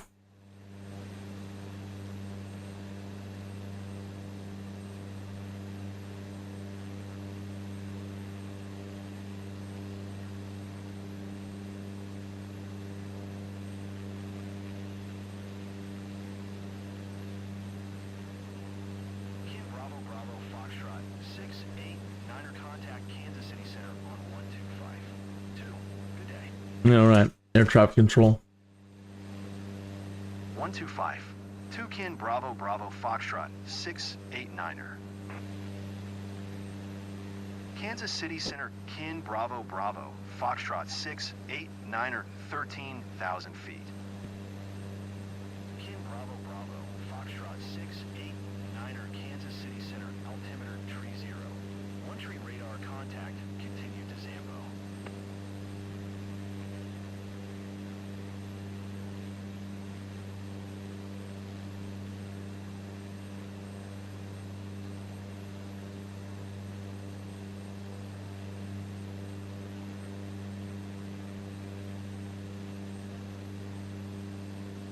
Oh, what a drag. My buddy's calling.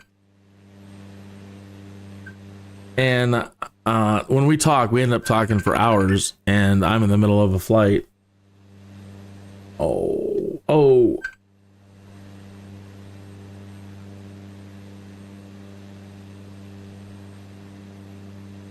I have to try to get back to him later.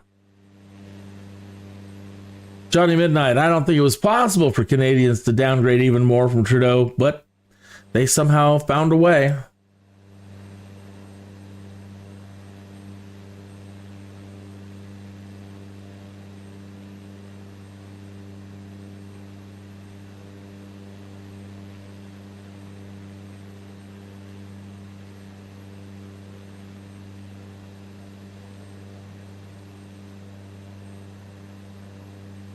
William Shatner out there.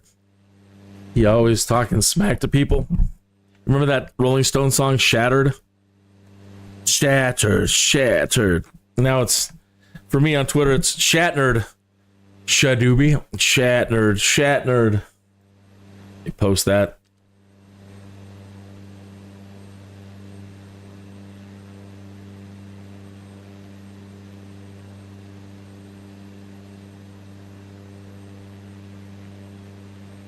Mick Jagger. Shadoobie. To tweet in this town, you must be tough.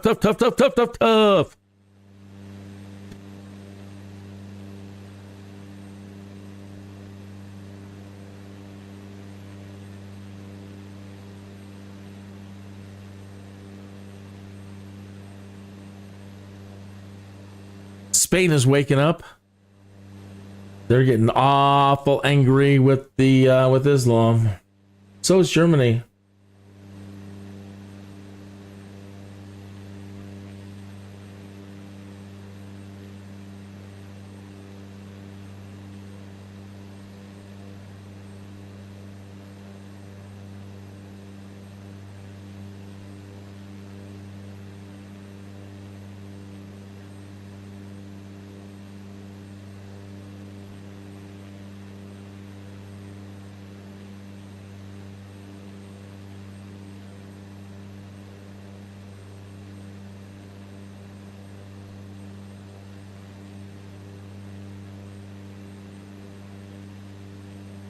Do.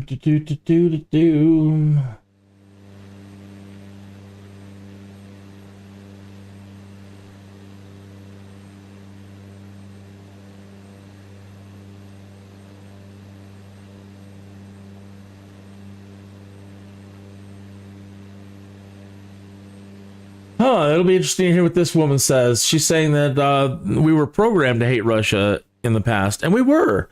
We all, I mean, come on, man. I'm an 80s kid. Red Dawn, Wolverines. Yes. In every film and for a long time, it was the Germans, right? in all of our films. And then in the 80s, it was always the Russians. But then it was Say You, Say Me, and all the effort from the MTV generation forward, trying to become friends with Russia and realizing that we don't have a lot of differences and that we're very similar and we're both Catholic Christian nations. And, you know, we finally became friends. And even in the 90s, you know, you had the Clintons doing their reset, their great reset with Russia, and we're friends and we can open up new trade with them and everything's groovy. And Russia's our friend, and Russia's our friend. And we finally make friends with Russia, and now it's attack. Let's nuke them. Let's whatever, right? So let's hear what this lady has to say. The person who's watching, yes, who just heard you say Donald Trump is not standing up for Ukraine. What do you say to the person who says, well, I don't care about Ukraine. I want Donald Trump to stand up for America. What do you say to them? I don't know where you got that. I mean, I don't have time for it. Yes, because, but we hear it. We hear it. Here's the thing. Where did you grow up?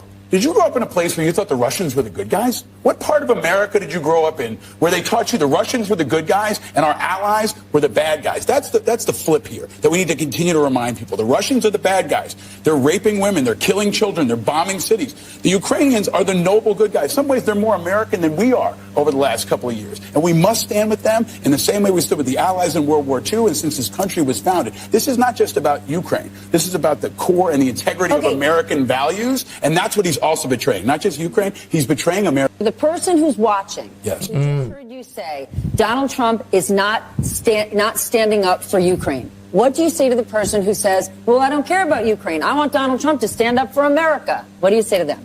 I don't know. Sorry about that. I don't have time for it. Yes, but we hear it. We hear it. All right. One moment. I need to make sure that I'm still broadcasting. I may have toggled something wrong. So yeah, there's a lot of different points of view on the Ukraine situation. I like listening to the academics. I like people that just talk about what's on paper, what treaties were signed, you know, when were these things established, and what are the treaties, and this and that and this. So if we go back and look like we're in a court. You got to put all your emotions aside here. And, you know, we don't want war, and we don't have seemingly any international courts that are jumping up to just solve this, right? If this was a matter of the courts, the academics are telling us, okay, there was an agreement made when Russia split up into basically like the United States. They split into states, and they're all sovereign countries, sovereign states. But the agreement was you get to remain a sovereign state until you can't maintain your sovereignty, in which case you get folded back into Russia. Okay. So Crimea was its own independent state. And everybody in government, they said literally, walked off the job. They said, screw this, and they left. Okay? They defaulted on the contract, and therefore, Crimea, being a standalone state, was to be folded back into Russia. So Putin moves in, takes it, and everybody goes, oh my God, he invaded Crimea. What are we going to do about it? Oh. So now Ukraine wanted to claim that Crimea was part of theirs. They're like, you can't do that. You can't just say that state is now your state. So then it comes down to us now putting weapons in there, which is a violation. Us being involved in it really at all is not a really good idea. Again, it comes back to, would you want Russia to be doing that to us through a third-party proxy? Okay. Now, when Tucker Carlson interviewed Putin, he spent like 2 hours just doing a history lesson. And that's all he did, is he broke it down to treaties and what's historically been this. And, he was very logical about it all, and he explained it all. And he's been particularly cool about us putting weapons in there despite everything. He hasn't nuked anybody yet, and he hasn't nuked the United States yet for it, although he has every right to.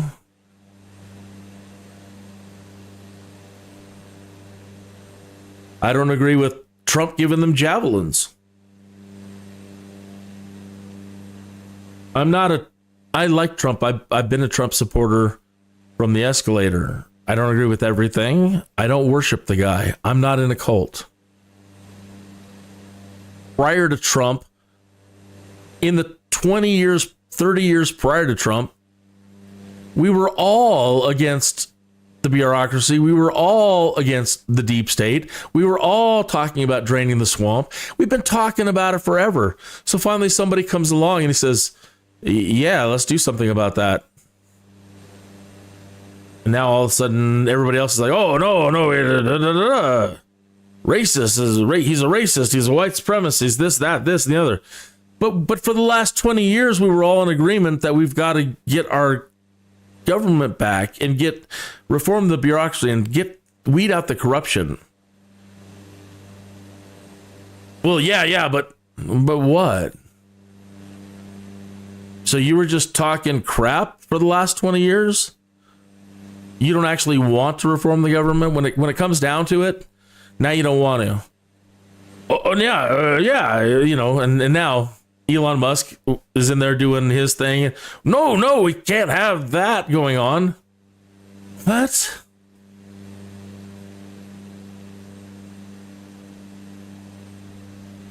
Oh, my Lord.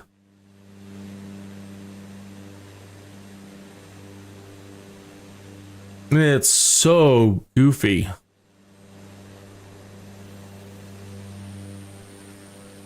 And listen to that jerk off right there. When we were growing up, Russia was the bad guy. Yeah, they were. But he completely glossed over the MTV generation.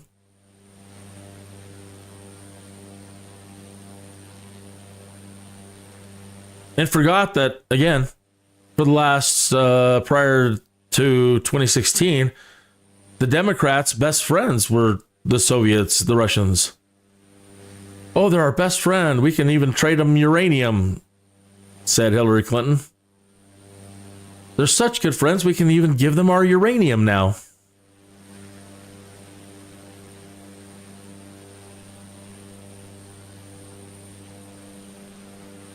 Here, let's help Russia build some more nuclear weapons. Trump didn't do that.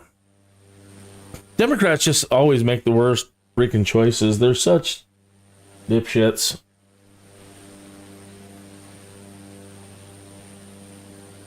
Anyway, so again, I think there's a bigger end game coming, and the last thing we want to do is I think it's very smart what Trump is doing. If we have a fight coming with Islam, which we probably do, we always do. That's never changed. You think we want to go into a world war fight against Islam without Russia on our side? They don't even like the Chinese Islam.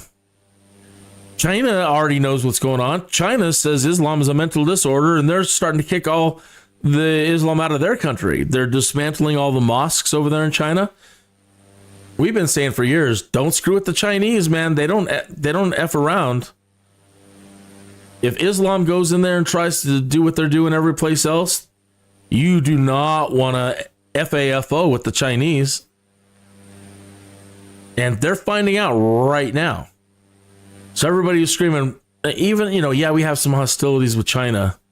But again, do we really want to go into a situation where we've got both China and Russia against us when Islam wants to jump up and attack everybody? How do you think things will play out then? They'll let Islam do the work like pawns, and then they'll clean up. Why wouldn't they? For us being stupid.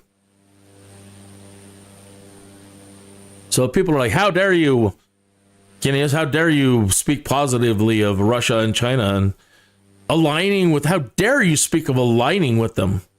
You're a puppet. You're a Russian spy, a plant. No.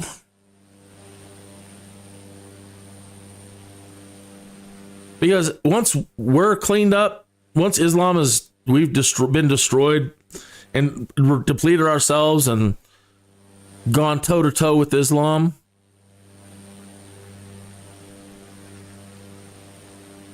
you don't think they're going to come in and clean up?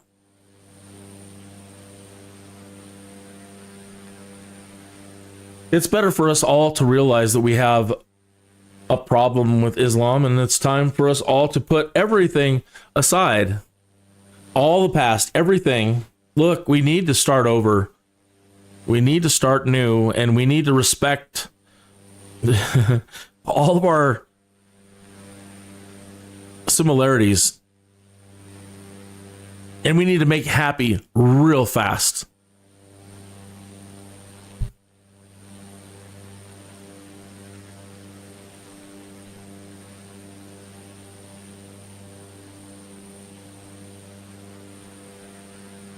They're still going to have to deal with them sooner or later.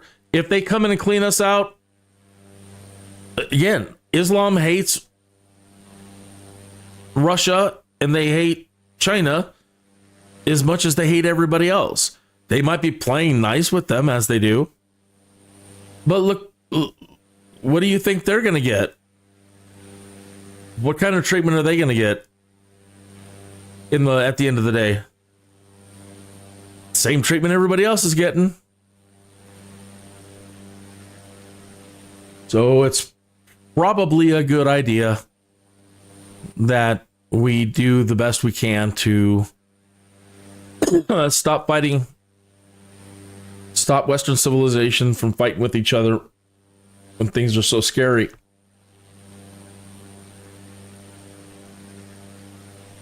It's maddening. Yeah, all right. What other headlines are out there tonight?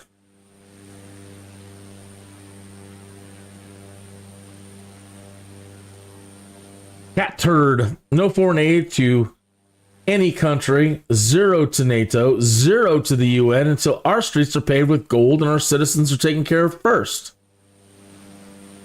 Well, I don't know about the gold part, but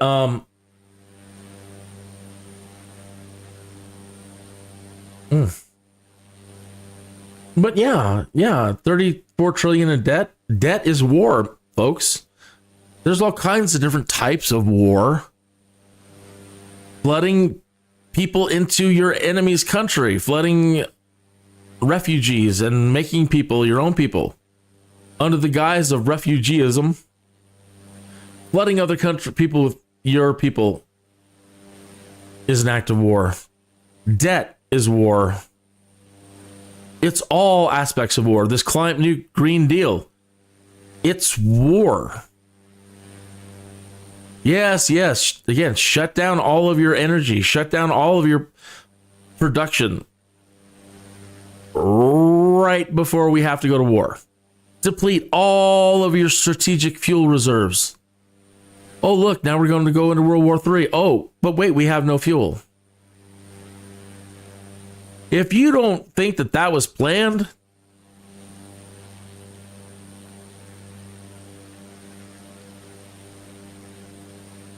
we will destroy you from the inside.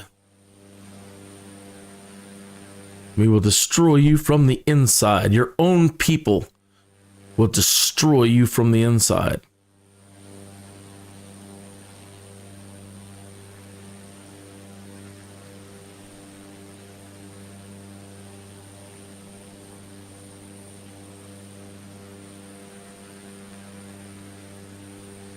Oh, Liza Rosen. I don't know if I've heard this one or not.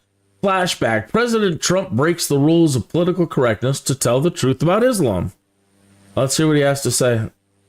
Do you think Islam is at war with the West? I think Islam hates us. Oh, boy. There's something there that there's a tremendous hatred there. There's a tremendous hatred. We have to get to the bottom of it. There is an unbelievable hatred of us. In Islam itself? You're going to have to figure that out, okay? You'll get another Pulitzer, right? But you're going to have to figure that out. Yes. Tremendous hatred. And we have to be very vigilant. We have to be very careful. And we can't allow people coming into this country who have this hatred of the United States. I guess the question is... And of people that are not Muslim. I guess the question is there a war between the West and radical Islam, or is there a war between the West and Islam It's itself? radical, but it's very hard to define. It's very hard to separate because you don't know who's... Do you think Islam is at war with the West? I think Islam... Now, for him to ask that question, are they at war with the West? Folks, again, rewind history to the start and press play. That's when it started. It's never stopped. We may not be in a declared state of war, but all of history shows we have never not been in a war with them. I think maybe in the first couple, I want to say the first 1,000 years, maybe. But they were already fighting amongst each other. We just, that's our way. We just fight each other. We love fighting. But at one time, there seemed to be depictions on ancient Persian walls of all the kings holding hands, and they all lived in solidarity and peace, and there was never wars. And the Iraqi and the Assyrians were really, based on certain history books, the first ones to really kick things off. Everybody was living in peace, and they decided they were the first ones in recorded history to do terrorism.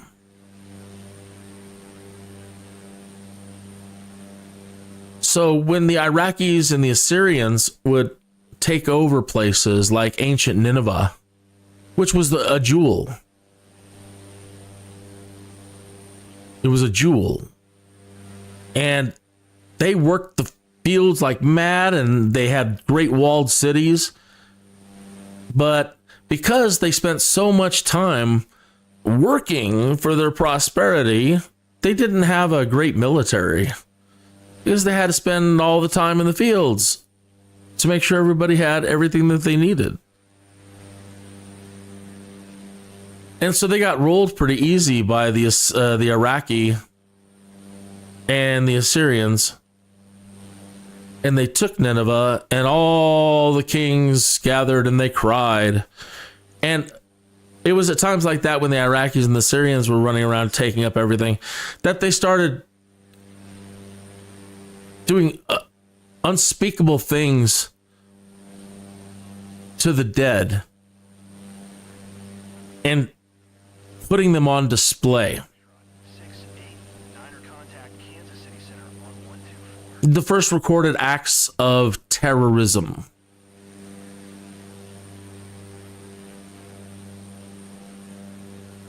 Doing unspeakable things to the dead and displaying it to incite fear.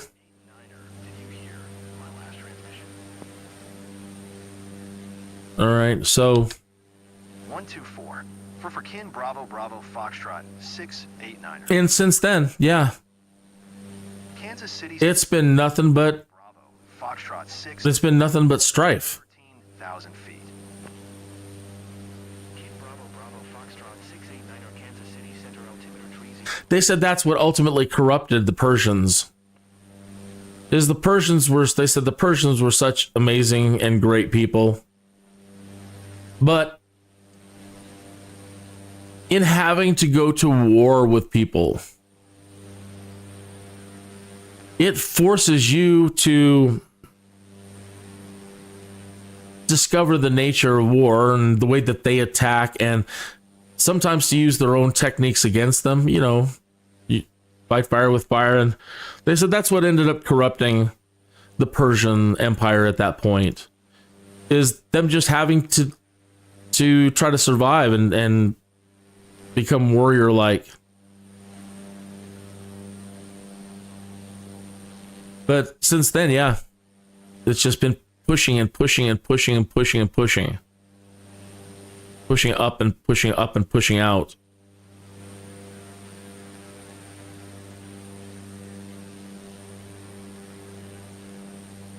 So yeah, Mr. News reporter Anderson Cooper, son of Gloria Vanderbilt,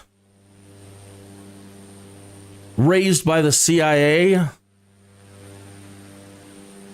You don't know this?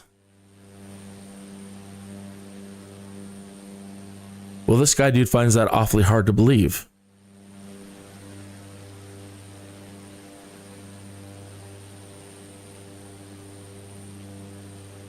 I watch CNN occasionally, or just watch the headlines just to see what they're up to.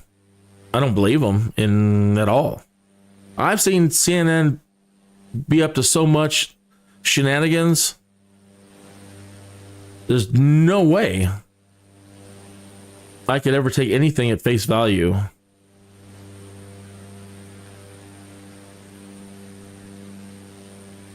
What do you mean you don't believe the media? No. Why do you?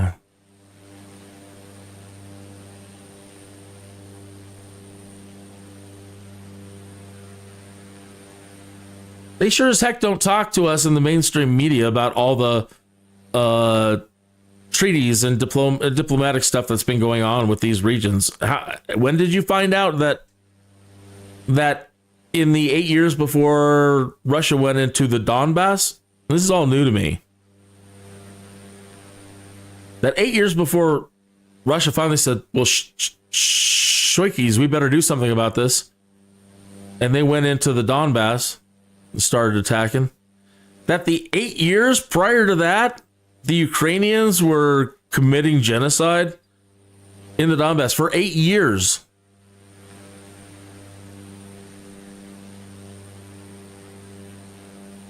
Russia waited for 8 years, hoping people would deal with it and stop it.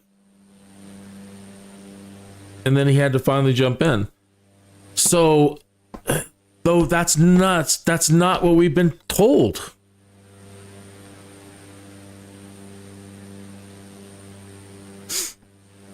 So, it's coming out now that we helped overthrow their government. We did the same thing. I guess they had a guy that was going to win, and he was more pro-Russian. And we helped a coup. They assassinated him. I don't know all the details yet. Maybe you do. But that we participated in a coup. Now, folks, Superman doesn't do that crap. Maybe everybody will say, well, you're naive. You're naive. It has to be done. No, I believe that good wins. I believe that good triumphs over evil. I'm not saying they win by throwing flowers. It's not what I'm saying at all. But I do believe that good wins, and there's other things at play in the universe. And that you have to be like Superman. You have to be like the Paladin. I don't care. I will not succumb to do these things for the sake of whatever. It's your choice. Look, we can send you money. We can help, but we're not even supposed to. We have to. We said we were going to respect the sovereignty of nations. People must respect our sovereignty. Well, and then we must respect everybody's sovereignty. Well, what happened to that? That's more like the superhero. We will respect your sovereignty. It is up to you to take control. We can't go in there and do these things for you because you put us on war footing. You're asking us to go against the contracts that you've already agreed upon. Even us agreeing to take out your nukes and help you, we were screwing with the contract that already existed. We came in as a third party and changed the contract, and that's not supposed to happen.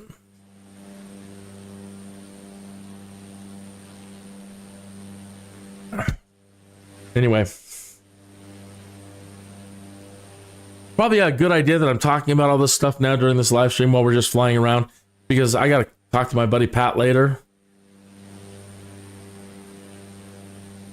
And usually it's opening with, oh my God, the world. So, just getting me primed for probably what I'm going to have to talk about tonight. And then usually after that's done, then we get back to, okay, can we just forget about that for a little while? Can we just be goofy like we used to be? And we both graduated from the Kansas City Art Institute. I graduated from one of the most liberal places in the United States. I made it through. So did Pat. There's very few of us. The rest of our classmates are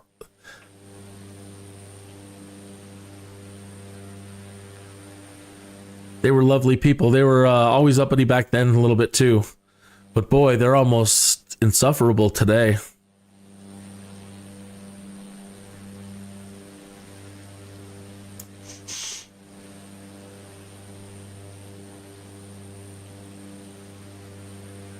Yeah, so Trump knows.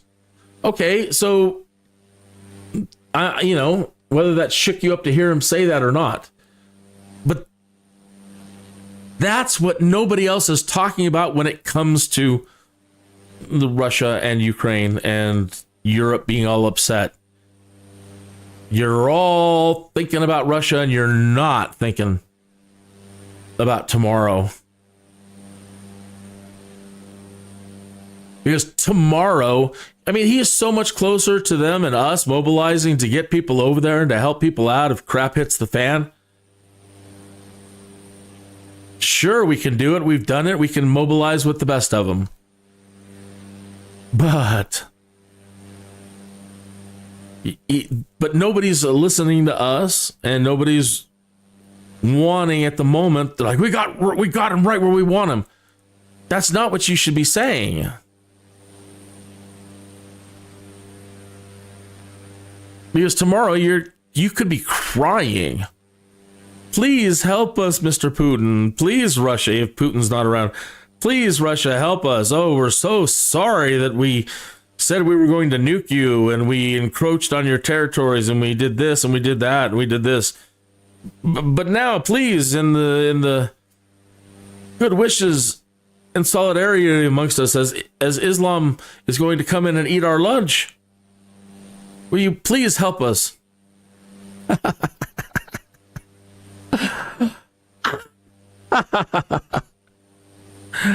No.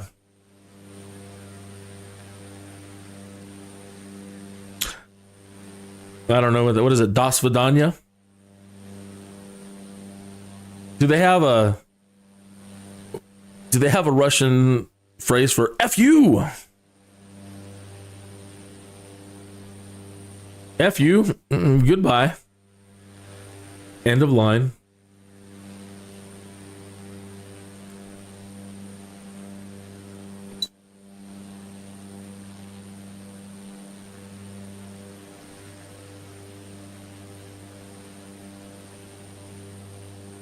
Yeah, we might come in after they've ate your lunch. And just because of the rules of war, you can't be mad at me when I claim it's mine.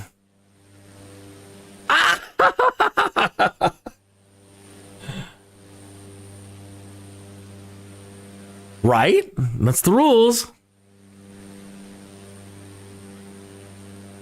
You lose your stuff, I take your stuff, it's mine.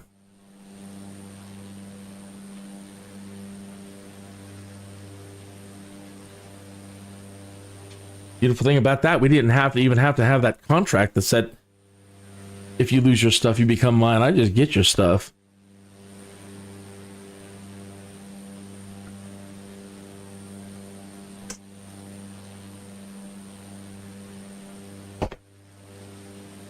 Poland is asking for nukes. And Marco Rubio told one of them, or Elon or somebody over there, told the dude from Poland, sit down, little man. And they're all upset because they said, sit down, little man. And they're like, but we're Poland.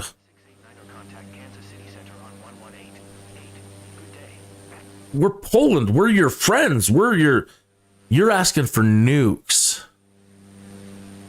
Sit down, little man.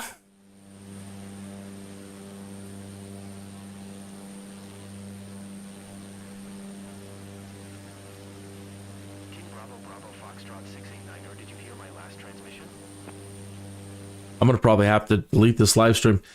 Because if you know on my normal streams, you know, I try to keep them all around an hour long. And this is a Sunday night, and I'm doing a cargo mission. So that's 5 hours of live streaming.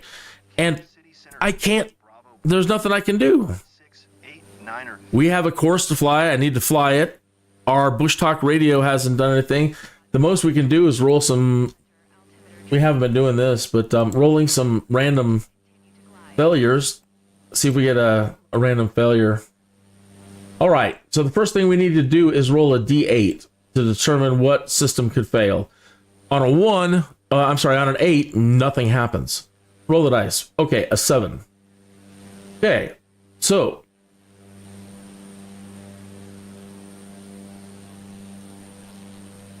bum, bum, bum, bum, bum, bum, bum. Okay, go back to presets. 1, 2, 3, 4, 5, 6, 7. Other. Okay, now we have 1, 2, 3, 4, 5. So we'll use a 6-sided dice. And on a 6, nothing happens. 2.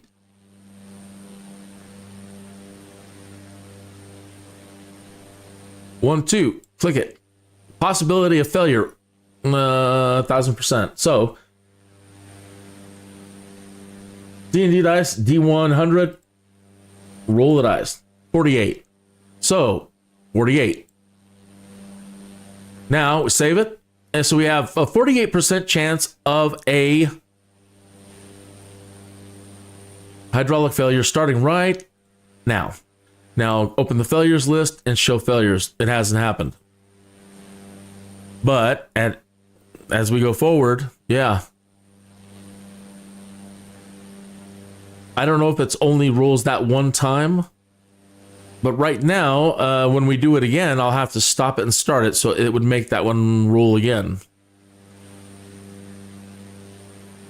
And because I've been talking so much and we haven't done, I kind of skipped over probably doing 1 or 2 of these. Well, let's do another one. Oh, you didn't see that. Sorry. I'm in here in the, let me stop. That way we get to roll it again on camera. Stop, presets, other. It's set, hydraulic failure, 48%. Go back to overview and hit start. Failures started. Fail list. Show failures, click. It hasn't appeared. Okay, so now, back to the dice, starting over again, D8. 5.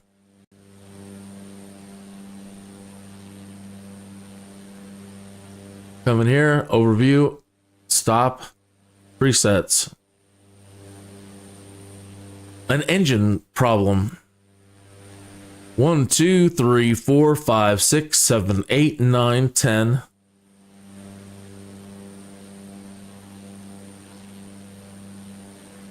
11, 12, 13, 14, 15, 16, 17. So we will roll a d20 and 18, 19, and 20, nothing happens.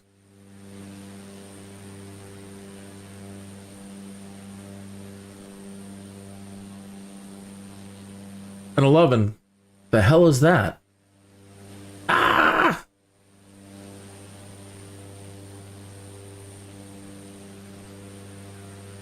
$11. 1, 2, 3, 4, 5, 6, 7, 8, 9, 10. 1 below the blue. Engine 3 failure. Engine 3 fire.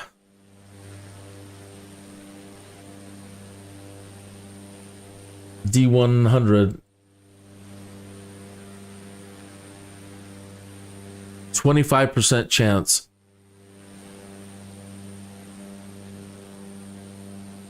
Save. Overview. Start. Oh. Make sure that's on camera. Failure started. Fail list. Show failures. We're lucky. Nothing's failed. Okay. Let me grab my coffee, getting a little dry mouth.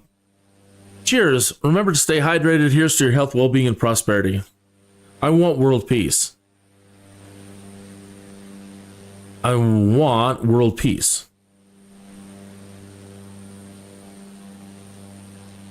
The way we imagine getting there might be completely different. And you might be listening to me and thinking, no, you don't. You have it out for Islam. No, I don't. We're raised to respect and love everybody. What you do in the bedroom and what you do in your own church and everything else, you know, that's none of my business. And I'm not going to run around chopping people's heads off certainly because you don't believe the way I believe.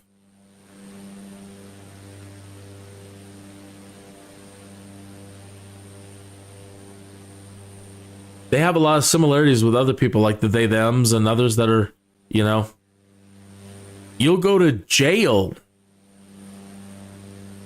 if you don't believe in what I want you to believe. But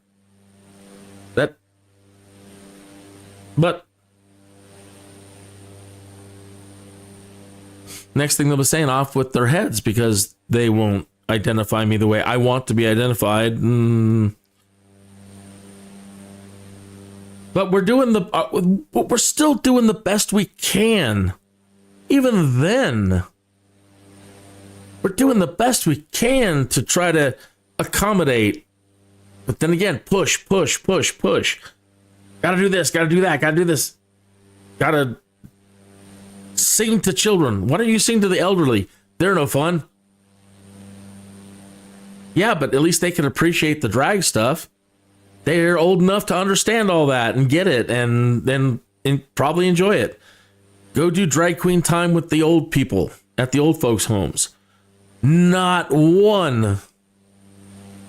Show me a news story of a drag queen entertainment hour for the elderly. Why does it got to be the little kids? I think that's just the greatest sin ever, because do you even remember what it was like being a little kid? Truly?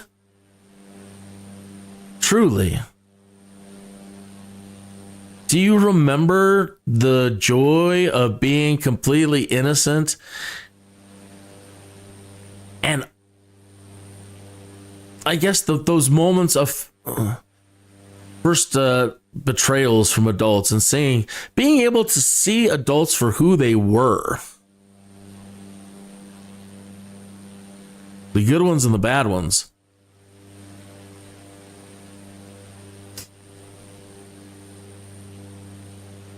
And every time that happened, it's like losing a kid point. So I imagine in your body, imagine these boxes filled with little kid points. And every time the real world does something horrible to you, it takes away one of those points. And you want to hang on to those as long as possible.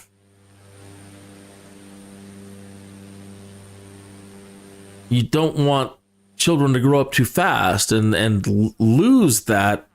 689er, contact Kansas City Center on 124. the wonder and the pure love and just how awesome being a little kid can be.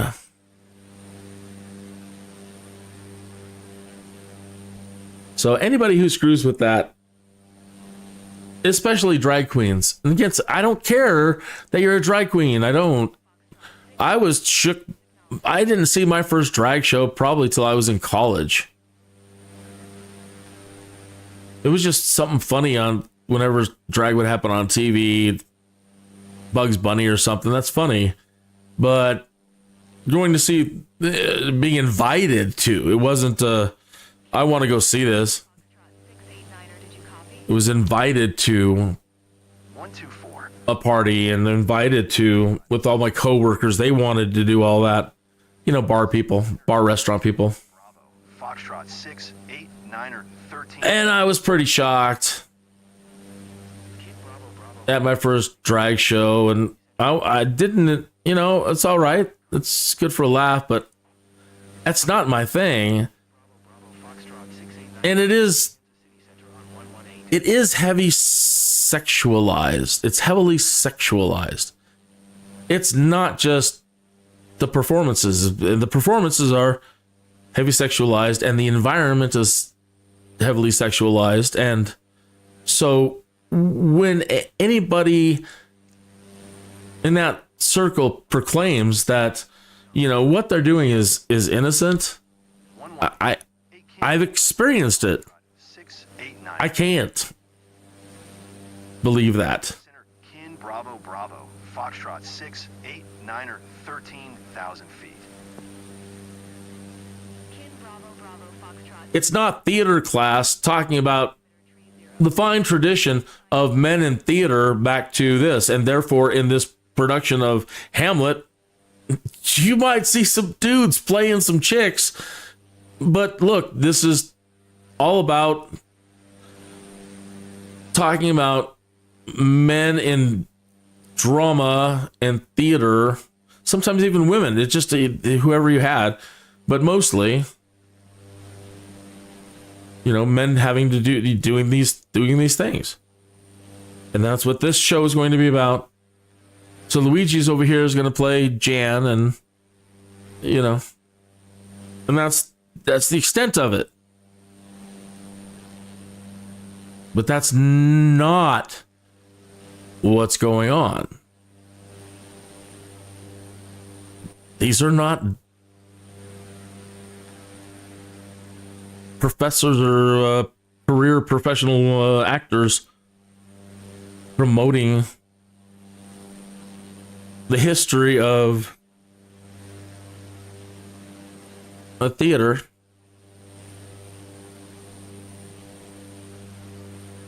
And comedy and drama and just, you know, all of that.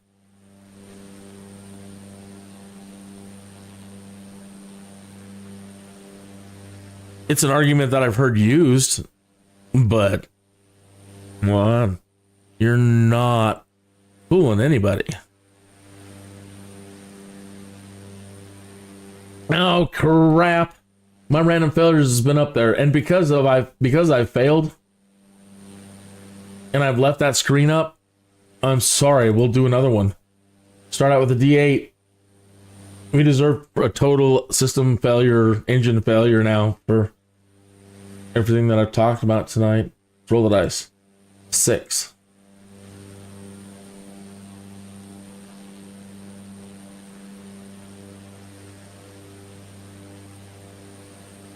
Do 6. Here we go. Oh, breaks. 3. Grab a 4-sided dice. I'll just roll. Let me get my dice. Don't want to roll it off camera. A 4. Nothing happens. All right, we're safe. Off the screen, and continue we go.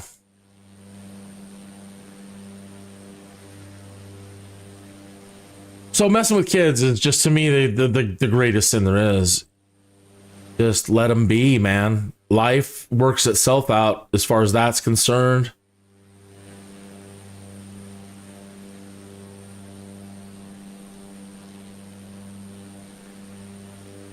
School already imposes,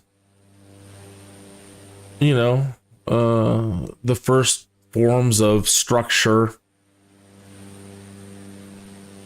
And that's enough.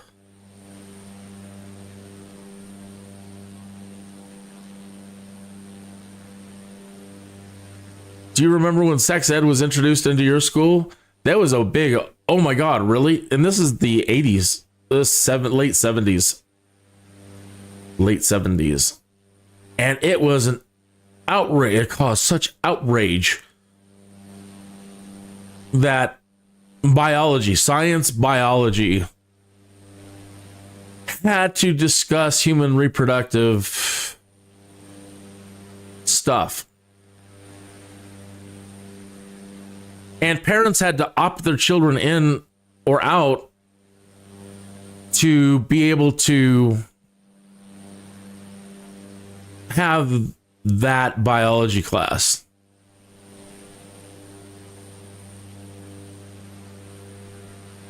And that was 6th grade. And I think that was too early now, looking back. It, maybe not for some of the kids, but, there's always those horny kids, the young ones that are just crazy. And I think that, again, that's from their home environments.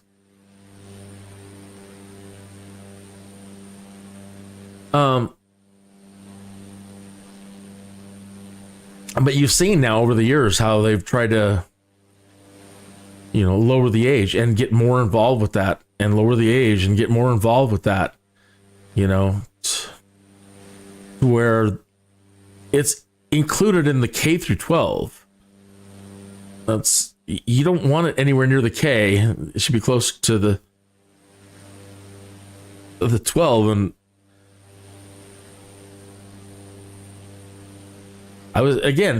good things are always ruined by crappy people. That's never changed.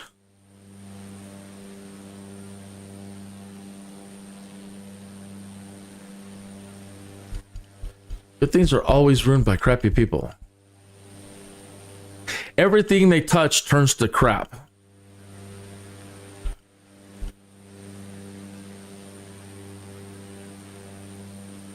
Now, they're not.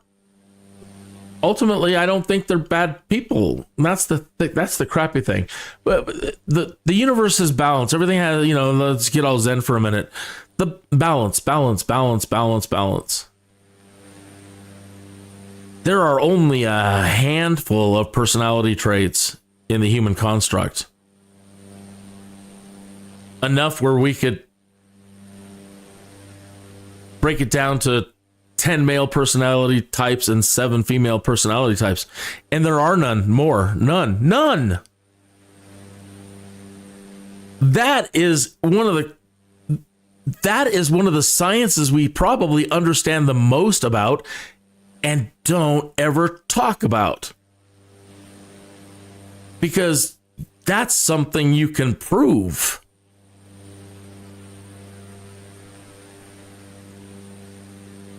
So since psychology started as a science, it even goes back a lot further, though. Logos, arrows, blah, blah, blah, blah, blah, blah, blah, but personality types, traits. In recording those traits among male and females, there's always the same ones. There aren't new ones.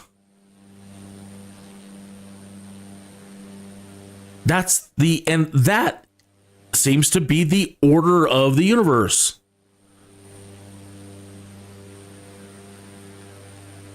But when any group becomes overly powerful or in control, there can be a problem. When we start saying, you're the enemy, when obviously in the the order of things, you know, they serve a purpose. Each of us serves our purposes. Canopolis State Park contains a reservoir, desert plants such as yucca, a prairie dog town, and scenic sandstone canyons. It is located in the Smoky Hills region of the U.S. state of Kansas. The park is located southwest of the city of Salina, just south of I-70. The park, completed in 1948, includes more than 22,000 acres of rolling hills, bluffs and woods, and a 3,000-acre lake, offering hunting, fishing, over 25 miles of trails, and other recreational activities. Game includes pheasant, quail, prairie chickens, deer, beaver, wild turkey, squirrels, rabbits, coyotes, and of course, ATC is talking. Bass and crappie is popular.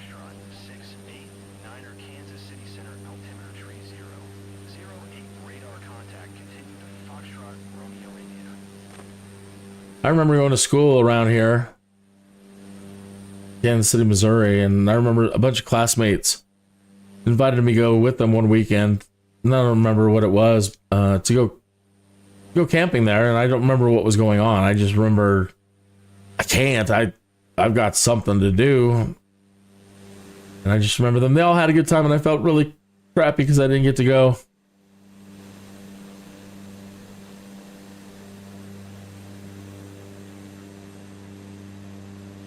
I've always been a good procrastinator, so that's probably why I was putting off an assignment and to the last minute, and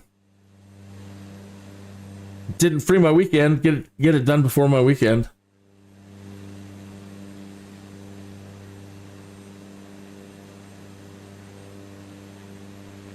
And so I hope I haven't anybody who's tuned in, I haven't turned you off by talking about the things I've been talking about. Ultimately, I'm sorry if I do.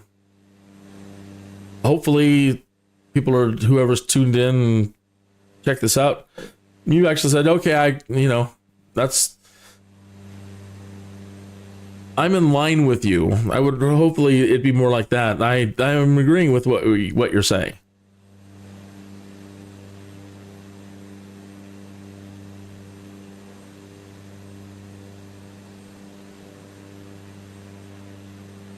Anyway, we all seem to serve our purpose. We all have a purpose with these personality traits. You know, the lawgiver, the comedian, the authoritarian, the actor, the actress, whatever. Look at all these structures on the ground below us. Everything's done in circular pattern. I love it when it breaks up the squares, right? Because we've got all this farmland. It's just squares. We're just flying over checkerboard. And then you look down and at least somebody's done something fun. And maybe there's an H. Look, there's an S and an H. Smoky Hills. That's probably their high school. But how cool. They've at least, let's build a circle, and that's probably their park.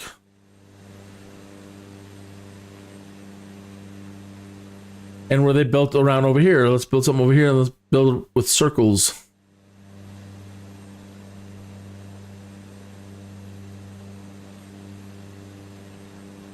There's one over there. And one over there, that's a spiral. It's almost like Fibonacci.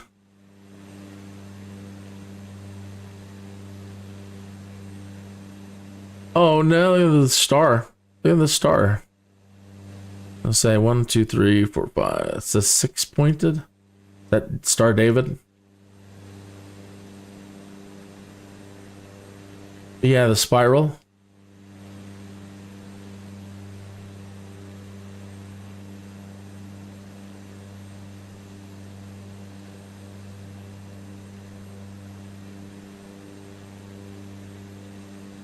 And so that's why I'm really reluctant, when you run into people who are like, "You're the enemy," you voted for Trump. You're the enemy.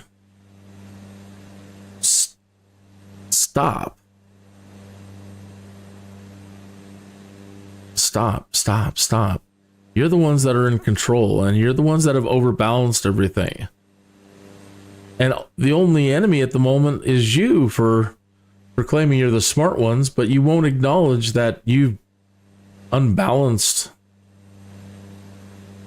things with society in general. You don't represent the total. You represent a fourth. You don't even represent really half.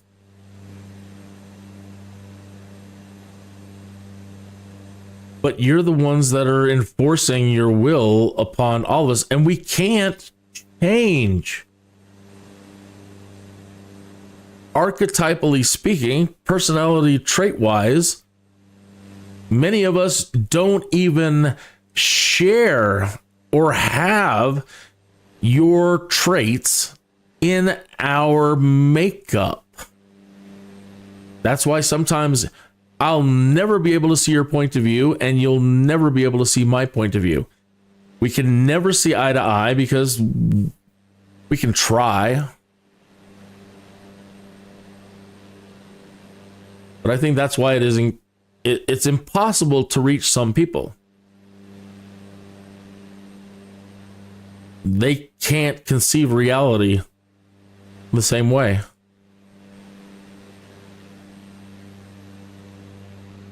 They have no, let's say, warrior archetype at all. They're not warrior class archetypes, and they don't even contain in their DNA of this whole time, the people that they've been breeding with for 3,000 years. They've never been part of the, let's say, whatever traits pass among the warrior class.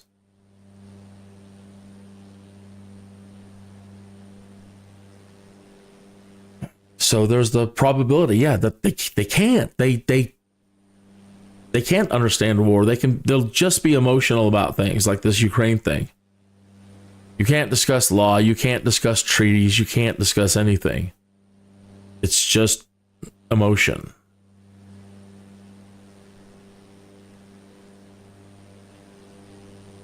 Not saying it's a bad thing.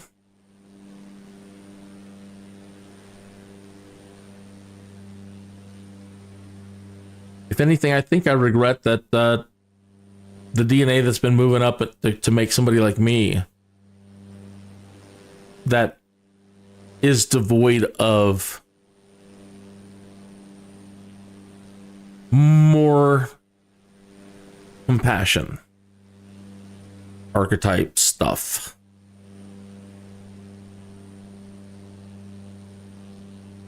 I try to empathize the best I can. And sometimes it gets through, and I've had moments of where I have deeply empathized, but for the most part,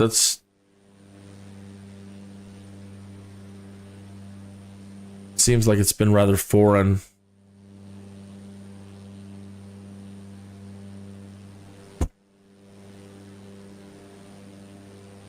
I know it's there, though. I know there's something there. A lot of the people in my family, I think there's like one or two that are more like me. For the most part, they're all hotheads and very emotional about everything.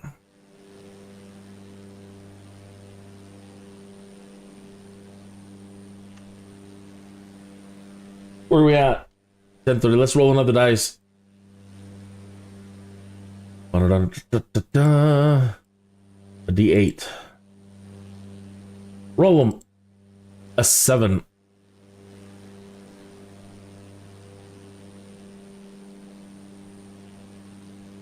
Oh, did I shut it down? My dice? I shut down the random flight.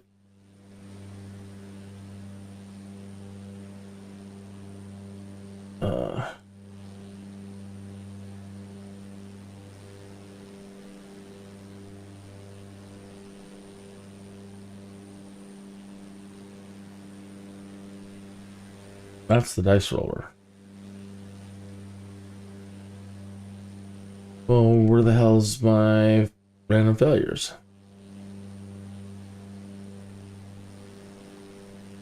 No.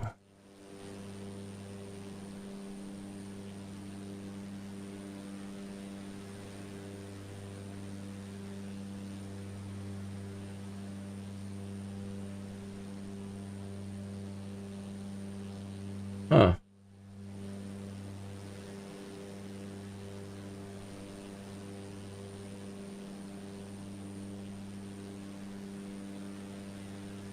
Let me try to move it to another window for a moment and see if I can capture it. There it is. All right. Stop. Presets. It was a 6. No, it was 7. 7. Other. 1, 2, 3, 4, 5. So 6-sided dice.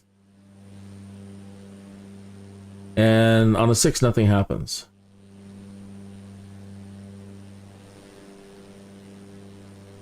Five.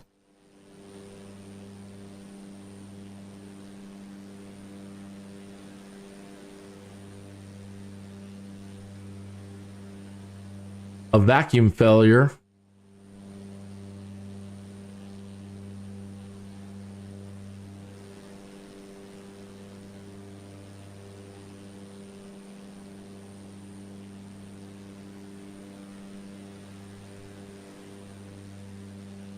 With a 61% chance of failure.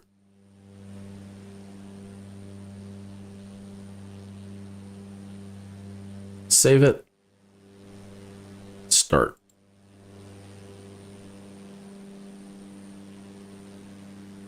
All right, let's try to not turn it off this time.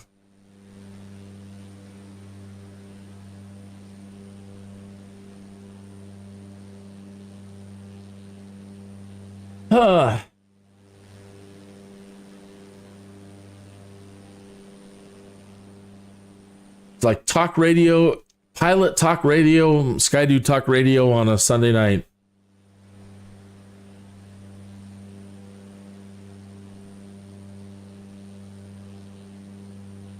So yeah, in my normal weekly show, I'm trying to keep everything down to like an hour. And cool, I see a lot of circles down there.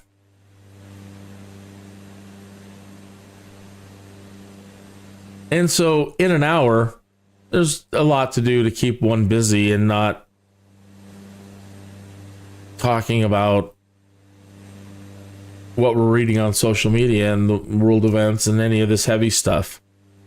But when you're doing something like this, I don't, and rolling my dice and doing the random failure stuff, I hadn't really thought of any other ways to try to entertain you or do something.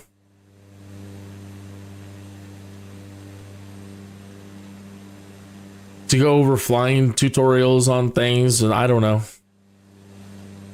If you have any suggestions, I'm open to it. I used to try to do on long flights,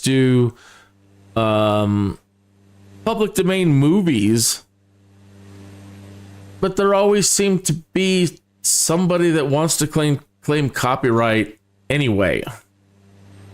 So if I go to the Library of Congress and I use a public domain movie and I watch it while we're live streaming to, if you just are zoning out after a while. Not something fun to watch and talk about and entertain us. This should be all we need. This should be just fantastic. Like, we're flying. Oh my God. We're looking at the world for the most part, as it is, as we're flying around. This is as real as it gets. But we get bored. But anyway, and I like doing music, but music during live streams is just right at the moment. Still, the legalese and the copyrights and the this and that and the rules as they were from 1950 up to today just don't really apply, and it all is a mess. And so you can't, this is the biggest one right here, is I can't even play other YouTube videos inside of my videos without turning it. I have to make it like a commentary, and you've got to have, if you're going to use somebody's content, it should be Creative Commons, and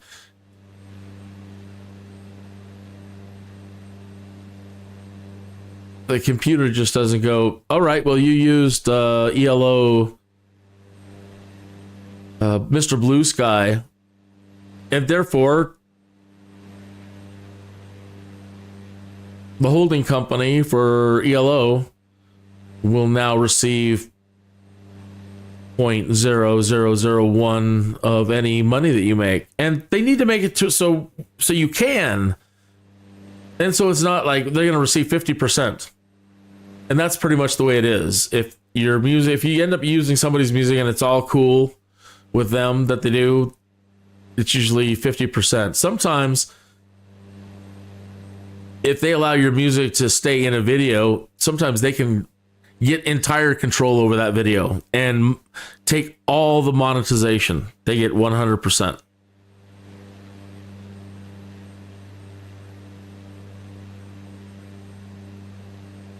So it's like, to heck with that. I'd rather just delete the thing.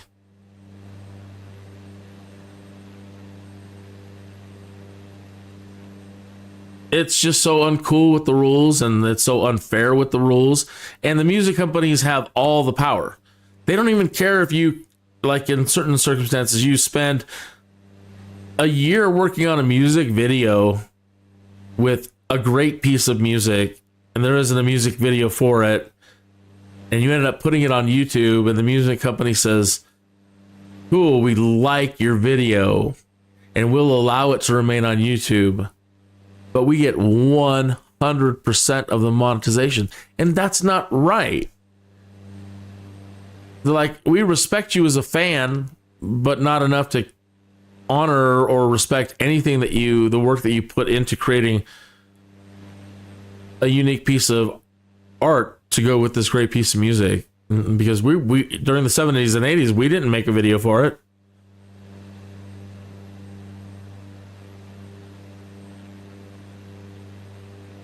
Even after so much time, well, maybe after 10 years, and if you get a million views, we'll start cutting you in on the monetization. No, they don't. On my own channel, when I first started YouTube, when it first started, before Google was ever involved,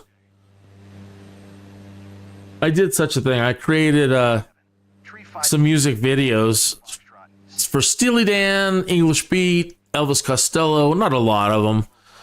Foxtrot 6, 8, 9, or 13. And a couple other artists. And some, when I was learning, I didn't put a lot of effort into because I didn't know what was going to happen. I'd never tried making things before. Doing text or graphics or images. There were no FAQs back then. And when you uploaded something to YouTube, if it wasn't encoded properly, it just wouldn't play back right. But again, there's no FAQs, there's no rules on how to do anything. You just had to figure it out. It was all figure it out as you go.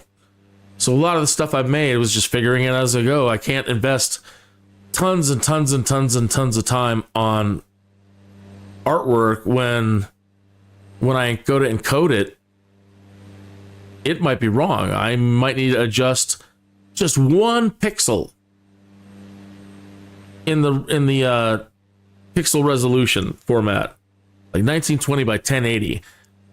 That might be what they want, but you might have to go 1921. You might have to put a pixel here, take a pixel out here, and only by fiddling with the encoder settings could you find settings that allowed you for the very first time to upload text that was legible, it wouldn't blur out, and still images. There was no way early on to encode for graphics and photos. And artwork. So a lot of my earlier videos, I couldn't spend so much time. And now then on the other hand, there are certain ones that I made that I spent a lot of time. Okay, I figured it out. I understand the encoding, blah, blah, blah, and this and that and this. I'm going to spend weeks.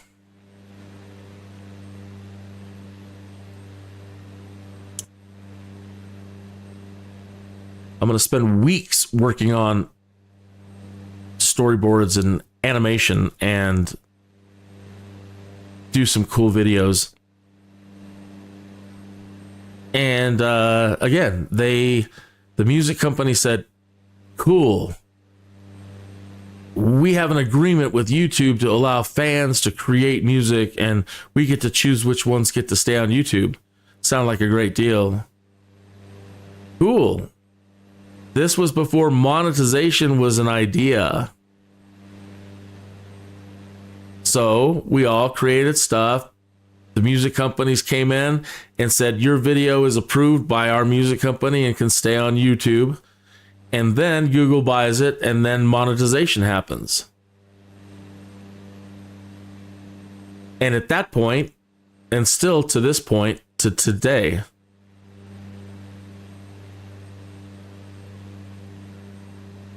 because there was no paperwork, there was no formal way to do anything. Even when you tried contacting, let's say, ASCAP, EMI, BMI, UMG, directly, the offices at these music companies, and you're like, I need a form to make a music video for YouTube. We don't have the paperwork, but it's okay to go ahead and make one, they say.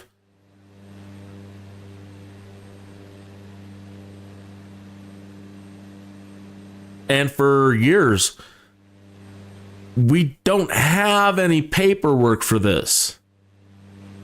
So now YouTube and the music companies, when they try to say, well, do you have the contract that you license the music with them for a YouTube video? There wasn't any paperwork. Well, I'm sorry, then you don't have a contract. And they is the rights holder to the music, da da da da da. And then you try to say, now these videos, okay, I'll agree. These over here are kind of crap, but like this one and this one and this one. That's original. That's original artwork. That's original editing. That's original video production.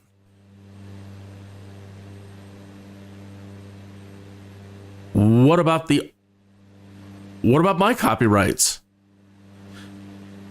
So people will go ahead and steal your videos and they'll post them on YouTube. And if you don't catch them, they can monetize your stuff.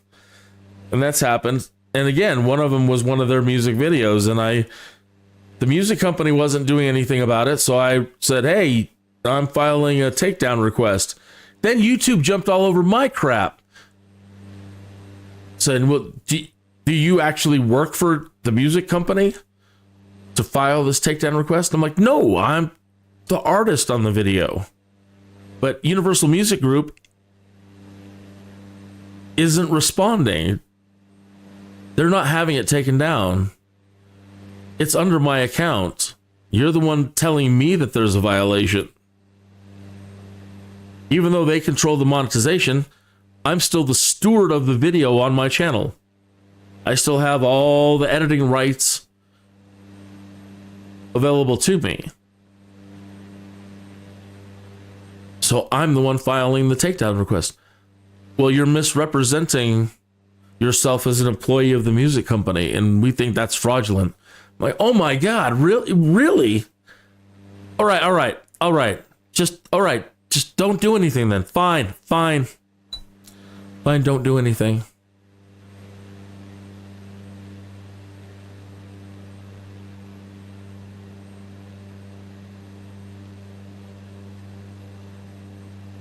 When you contact Universal Music Group or any of these big companies today and try to tell them, dudes, like 20 years ago, when you guys said it was cool to make music videos but didn't have any paperwork, I made some music videos. Do you have the paperwork today? No, we really don't. Well, how do I now file some paperwork to claim my copyright for that video? But you didn't go through the licensing process. There was no process, but you didn't go through the licensing process. There was no process. Well, you don't have a contract with us.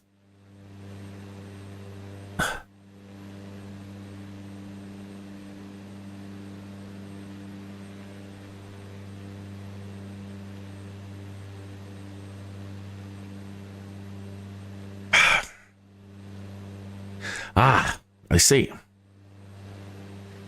And then what burns your butt most of all, and I don't want to say it's a racist thing, but it sometimes feels that way. So now there are people out there posting videos of whole songs and in the video too. And all they have to do is occasionally stop the video and talk about it. As long as you're making commentary, you're making commentary on the video. Okay, well, can you explain to me why all these people of color are allowed to do it, but when I do it, why are my videos being flagged and taken down?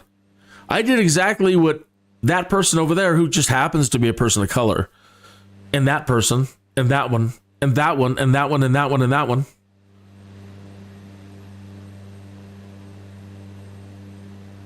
They've all put up plenty of videos. Their channels are still just doing all right. But me, who's not a person of color, I do the exact same thing. And now you're threatening to shut my channel down. Well, that's interesting.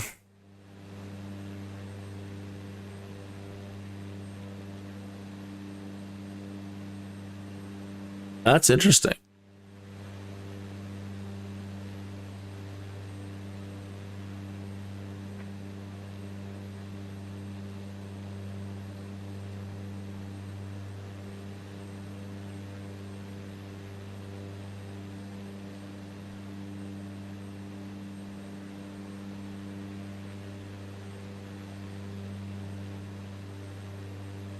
Dun, dun, dun, dun, dun. People are like, why are you still here then on YouTube? You complain a lot.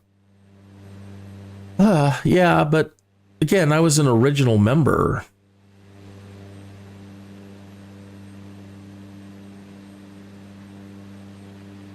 I don't know how long people, like when you first have a new account, how long of videos you can make. I don't know, they may have changed that over the years, but back in the day, you were only allowed like 10 minutes. That's it.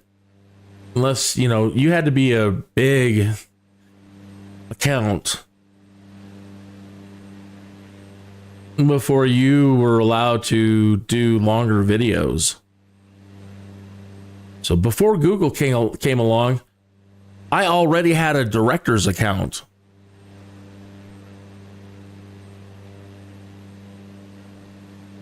I have, since YouTube has been around, I have been allowed to create videos of any length and duration that I want.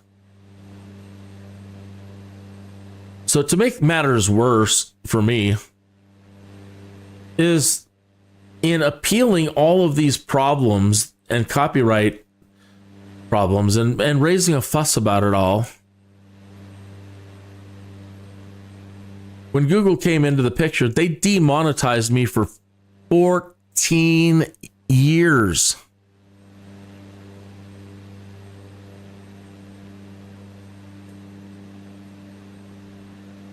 I did everything that they wanted. I sent in all the paperwork. They wanted physical paperwork. And when I was working with certain other YouTube accounts, I did everything that they wanted. I sent in the letters that they wanted, and I got the signatures that they wanted, and I sent everything in print to them. And then over 14 years, I repeatedly appealed. I would put an appeal. And they would never tell you what you did. Of course not. And it was all just done through automated systems. But you could never get a clear answer. Well, what was the violation? What do you, And then, like, if you file too many appeals and this and that and this, you could get your we'll just cancel your account because we're sick of you. So that stops you from filing regular appeals. But after 14 years, I finally got, after putting an appeal, I got somebody who was wonderful. And they wrote me, and basically they wrote me, "Oh my God, you've been demonetized for 14 years!" ! And I'm like, I know. Yeah, right? Oh my God, we're so sorry. Well, I appreciate that. But now I'm down from 10,000 subscribers to barely 2,000. That's cool though. I'm glad you worked it out. I'm glad you figured out that there was a problem and I didn't do anything wrong, and I've been a great YouTuber from the start.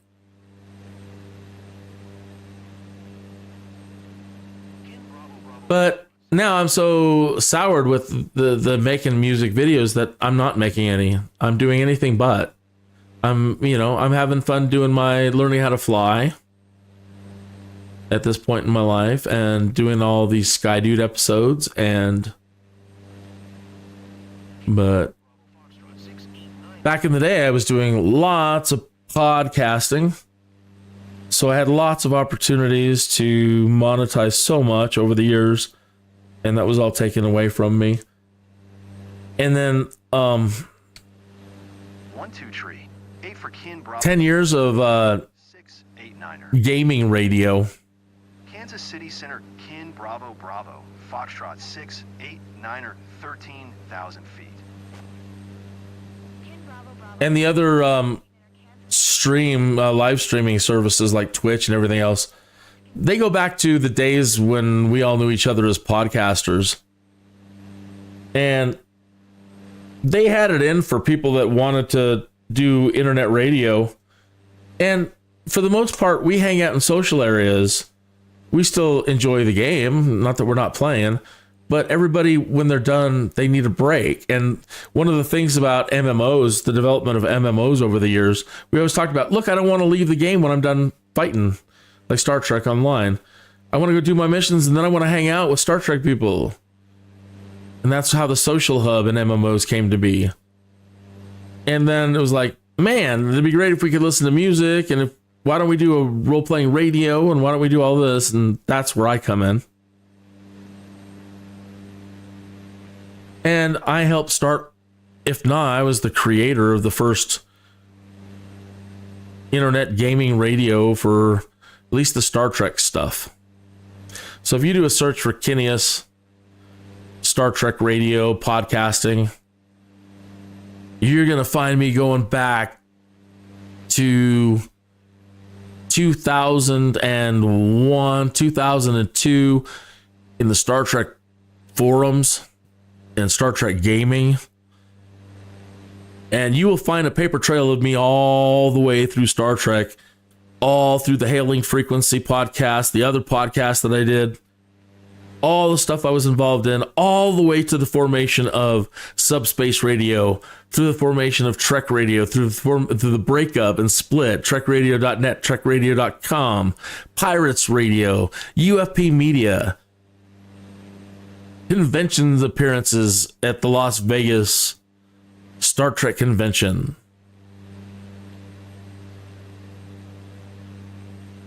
I started a Guinness Book of World Record for Star Trek. It was my idea. I wasn't the one who financially put it up. I wasn't the one who rolled with the idea and got it done. There's somebody who comes up with an idea, and then there's somebody, the rest of the people that make it happen. I was so deeply involved with the podcasting aspect of Star Trek Online and the development of Star Trek Online for more than 10 years that when they were ready to launch, I was integrated into their community network. Okay, so as things roll down from the developer, that goes to the community person whose job it is to deal with the community. Well, we're the podcast and the interviewers and this and that and this. So we have a direct communication between the marketing and the communication teams as podcasters, providing up-to-date news on the development of the thing. So I'm directly tied in. And on record, again, doing a search for me Phineas, Star Trek, Guinness Book of World Records. Historic. Those keywords, those kind of keywords. You will be able to pull up lots of things where I'm discussing how Star Trek is a historic franchise. I'm always using the word historic.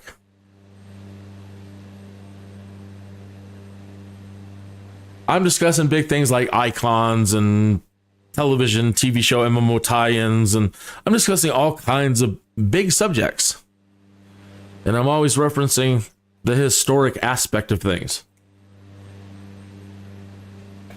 And so when it came to Cryptic Studios finally taking over from Perpetual Studios, I'm talking to one of the heads of marketing, and her name is Trisha Gray.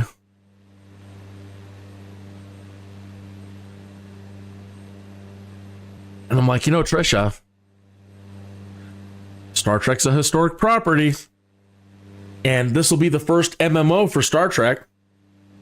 So that makes it historic. It's a historic product tied to a historic franchise. And there's a historic aspect to this somewhere, Trisha. And she says, and this was before Valentine's Day in 2010, because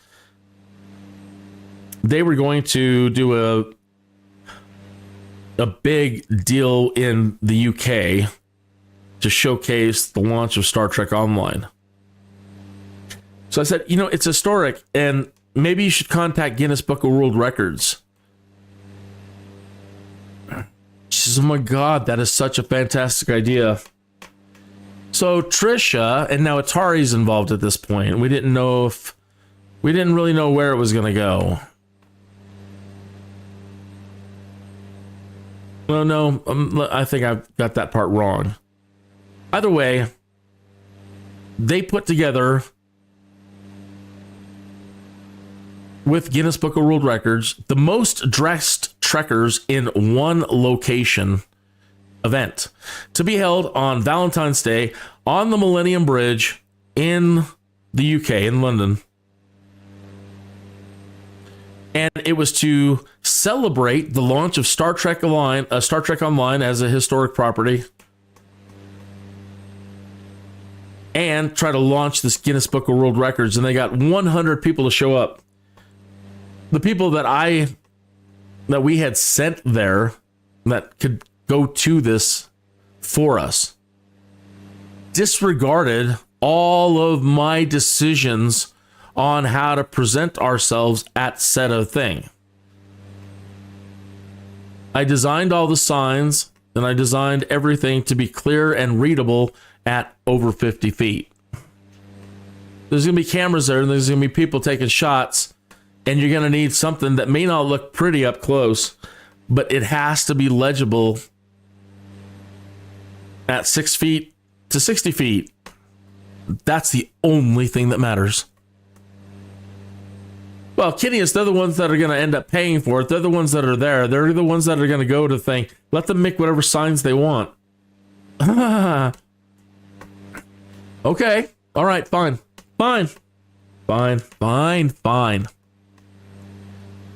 So we're simulcasting the entire event. And they're there, and they're putting up the signs, and they get everybody lined up for the giant Guinness Book of World Records photos, and our sign is right in the middle of the big group of people for this Guinness Book of World Records picture. And you can't read the sign. It's right there. It's a big sign surrounded by 100 people. But you can't read the sign. You silly people. You silly people. I still have the photos. They're out there. You can look that up too. You can look up Guinness Book of World Records. The most dressed Star Trek people, and you'll find the Millennium Bridge photos. Why would I lie? Why? I don't have to lie.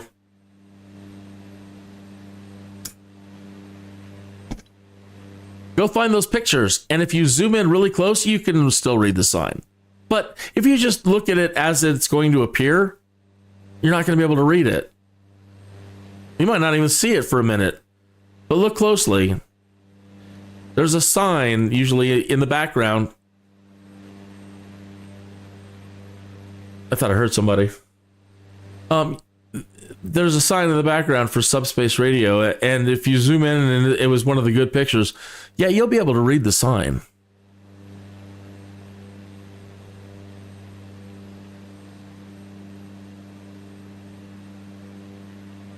The silly people printed it in red.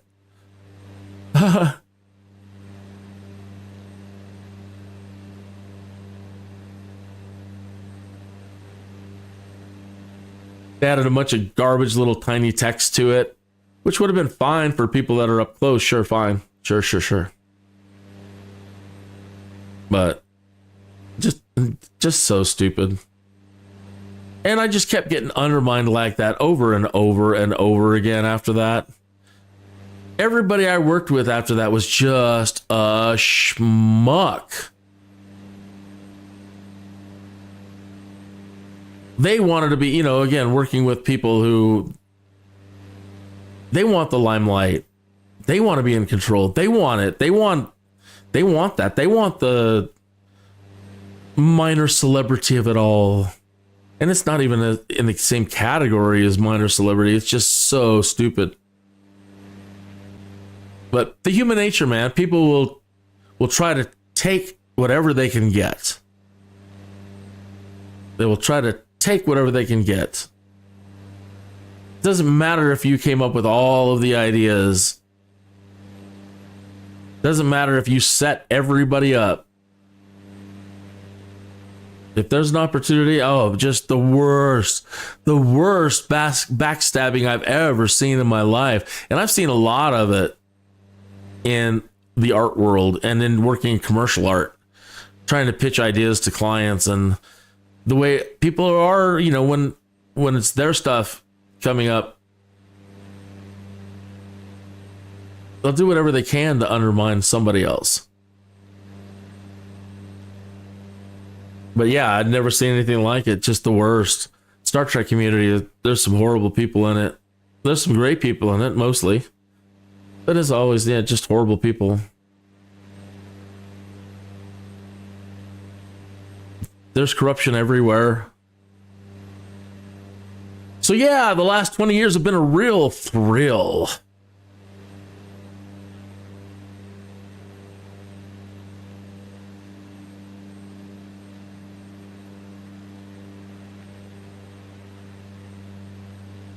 Let's roll some dice.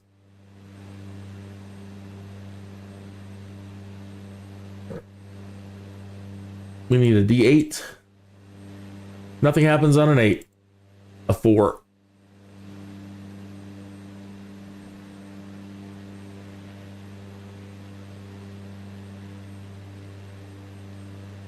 Stop failures. Presets. 1, 2, 3, 4. Something in our panel could fail.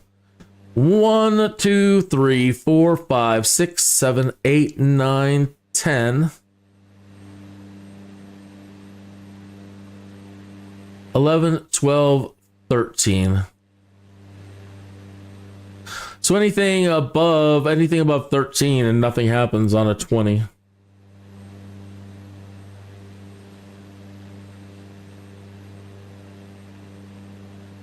D20 and 11.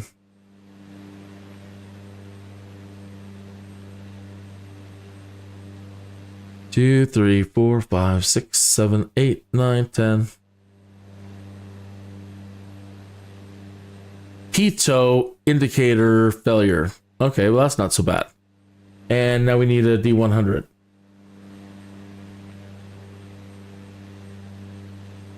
$34.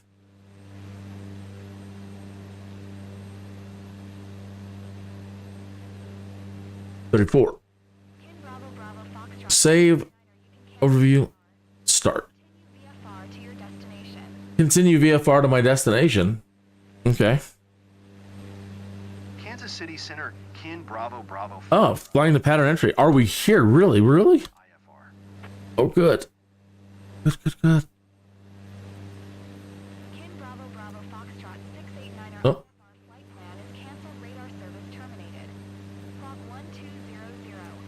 Maintain VFR. Frequency change approved. Good day. Fly to Robinson.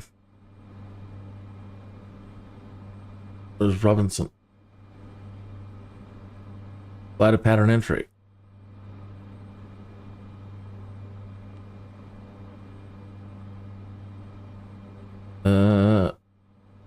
Back to let me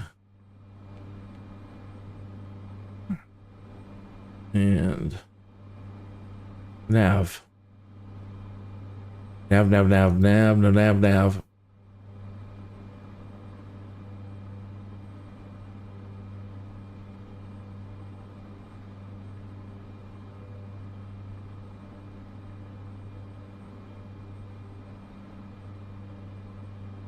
Nav.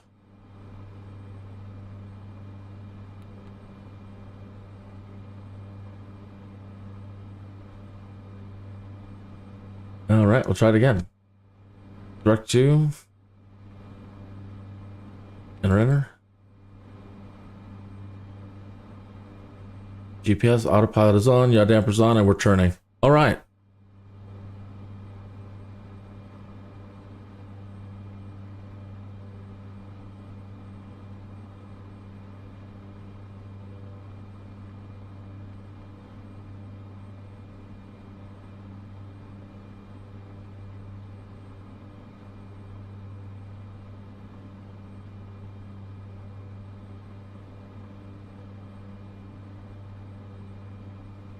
Good thing we're close, running a little low on fuel.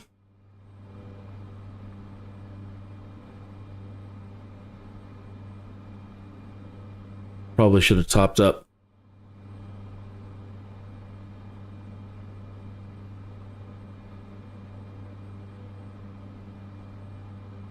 $13,000. What are we supposed to be at here?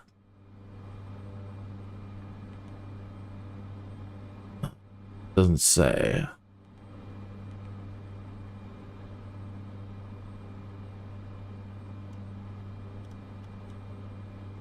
Doesn't give any altitudes. Runway 26 at MU 26. I didn't bother looking at the charts.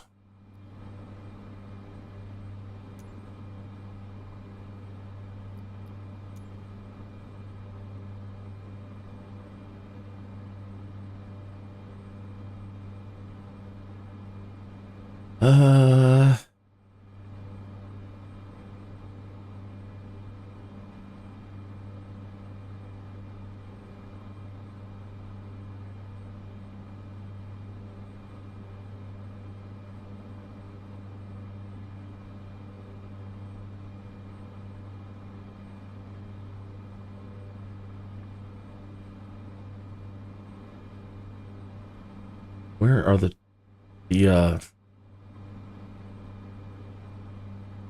checklists?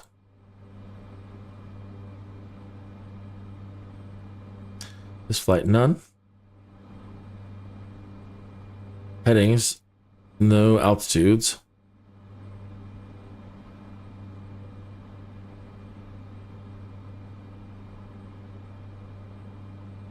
What was the runway? 26. 26.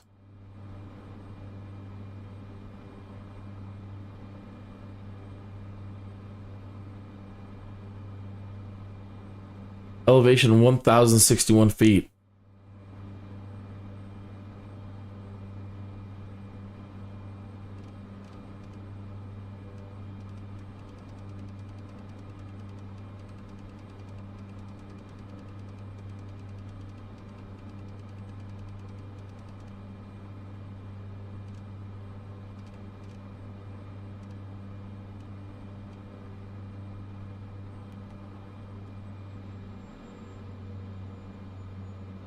I'll set for 2,000 feet and do a light level change. Start pulling back on the throttle and descending.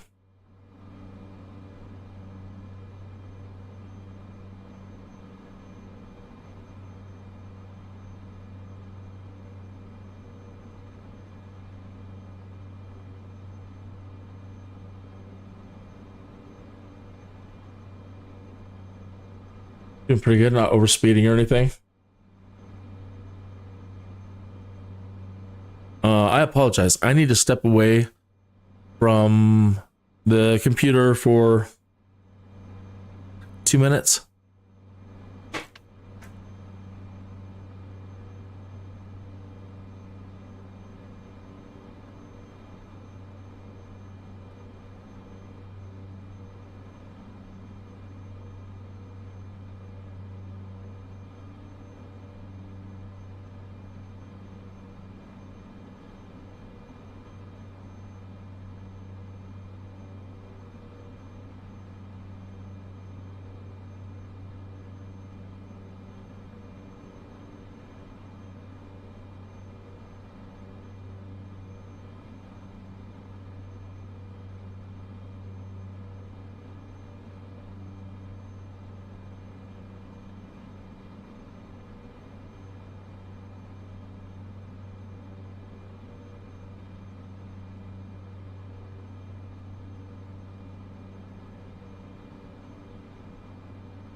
Ten 10,000 feet.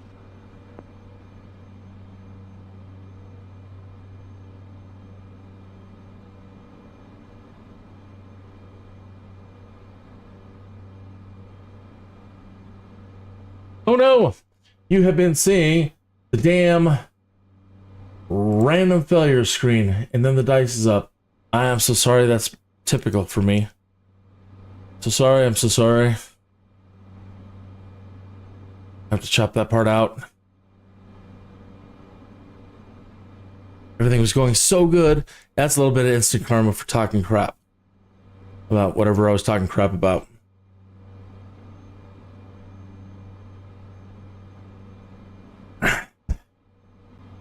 Because there has to be a part where my archetype has to shut up too. Because do I trust or not? Do I believe that it'll all work out right or not? Said I believe that good will triumph over evil. Right? So then the book doth saith, don't worry, be happy.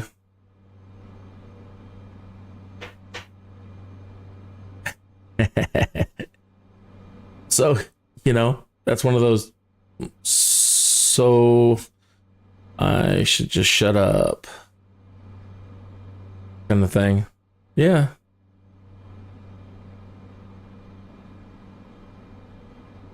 But at least it made for a talkative, well, on my part, a talkative live stream. I didn't even check to see if anyone was in the chat room. Nobody came into the chat room. Hey, if I'm not following you and you are in the chat room or you're watching and I'm not following you, please say hello in the chat room so I can go right to your channel and click subscribe. A little bit of instant gratification on a Sunday night. I'd appreciate it if you liked and subscribed. I'm not going to hold you to it. You do what you want to do. But I'll follow you. And it doesn't matter if you don't have any content. I'm following plenty of people who are just getting started on YouTube after all this time, and they don't have any followers, and they don't really even have any content up. It's okay. Well, now you got somebody who will be ready to go when you start posting. More than happy. For me, that'd be great. Hey, I'd really appreciate it. And not so much for me. I'd really like to make a point to Christine that if somebody like me can do it, and I'm doing okay, which I'm not at the moment, seriously, you know, There's no checks coming in here. Not yet. I don't even have a sponsor. But if I can do it, she can do it.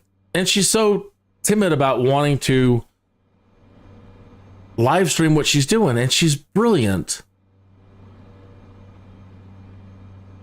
I would much rather... I don't really play so much of some of the things that she does. The Sims, maybe. But I'm always entertained when I go hear what she's working. I look at what she's working on or what she's doing. She tells me about what's going on, cracking up. She's brilliant. And I think she would do great as a live streamer. And so please like and subscribe. If anything, one, it'll make her happy. And two, I can tell her, hey, see, if I can do it, you can do it.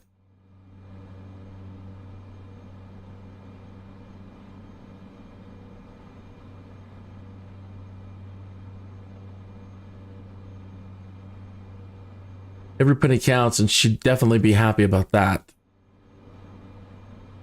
So you'd be saving a gamer and a fellow flight sim enthusiast. Please be kind and click that subscribe, like and subscribe button, right?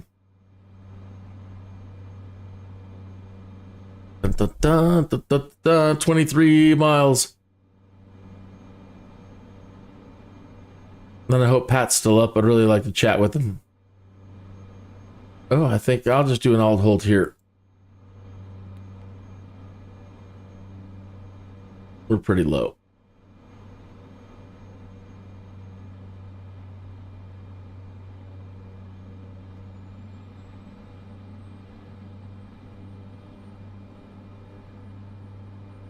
I should have informed you early on if you were listening to me doing my Kineas Talk Radio stuff for this whole flight. Hey, there is a Discord channel. You can jump in and argue with me. You can jump in and debate me. You can jump in and just agree with you, whatever. There's a Discord channel, and if you have anything to say, you're more than welcome to say it, I think, until I say, that's crap. You're out of here.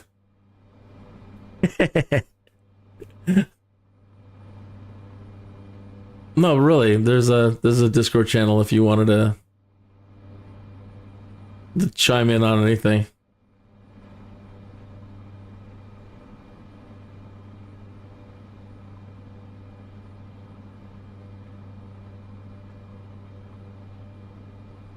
So might as well get it out now. I'll be back tomorrow.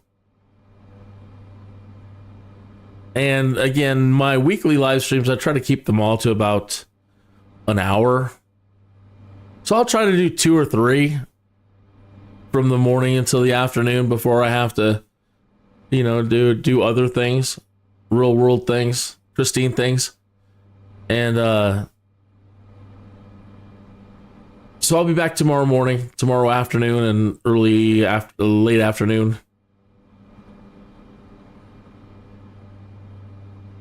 And I have no idea what I'm doing yet.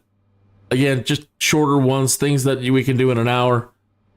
If anybody shows up in the Discord and they want to do free flying and multiplayer flying, I'll just stop whatever I'm doing. That sounds great. I'm more than happy to jump in and fly with people. If you need help with anything, if you want to get in and help me with anything, we've noticed that your landings are in need of help. So why don't you fly with us this afternoon and let us help you out? Cool. That sounds fantastic. They said if you want to be a pilot, you got to say to yourself that I'm always learning. I don't want to ever have a closed mind. I'm always learning. I'm always a student. There's always room for improvement. There's always, So, great. Oh, good morning to Germany. Good morning, Henny. I hope yesterday went better, and I hope today is a good day for you. Good morning, good morning. This was a 5-hour and 30-minute flight. Jeesh.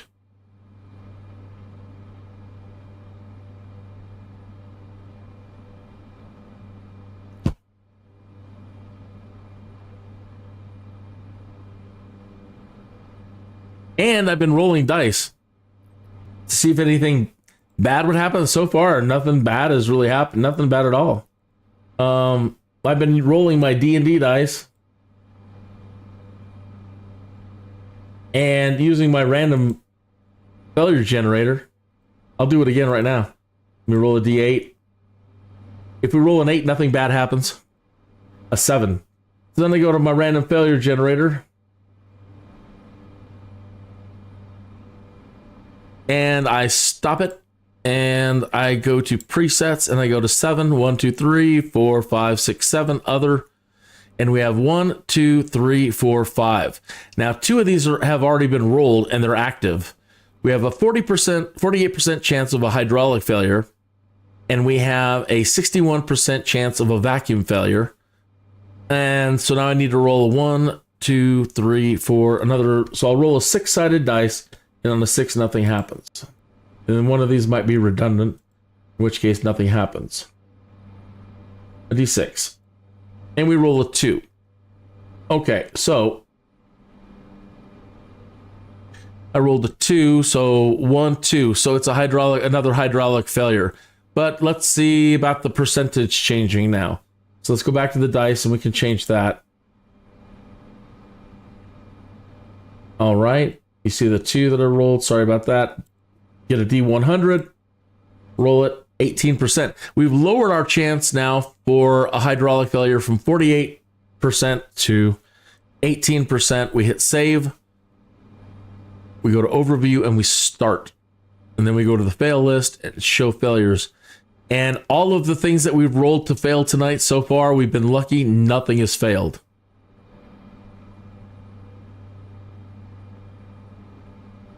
So we did good. That was 5 hours and 30 minutes attempting fate, and then we did all right. So I'm pretty happy about that.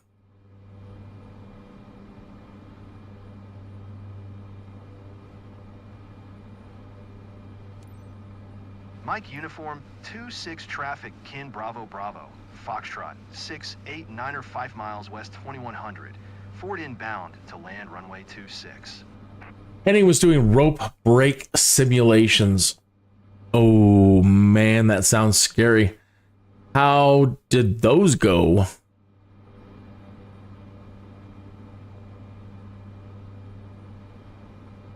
Turn off the autopilot. Mike Uniform 26 traffic Kin Bravo Bravo Foxtrot 689er is on final runway 26 to land.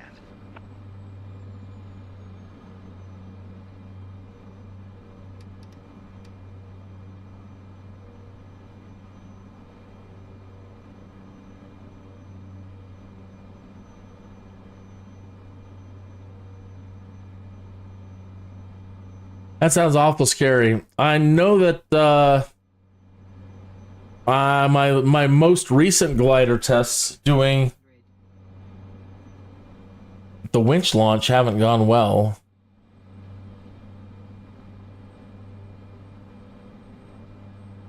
I wasn't able to finish it, I think. I had to quit. I don't think I passed it.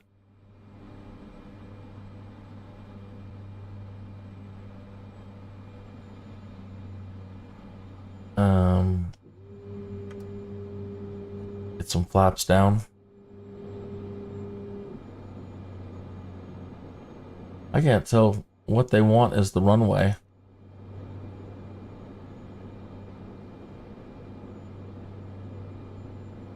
I'm assuming it's this field.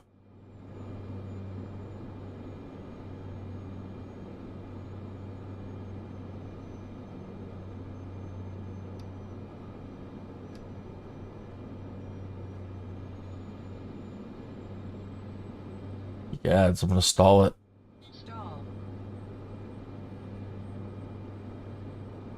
That doesn't look like a... That's the landing strip by the trees? Oh, I'm gonna have to do a go-round.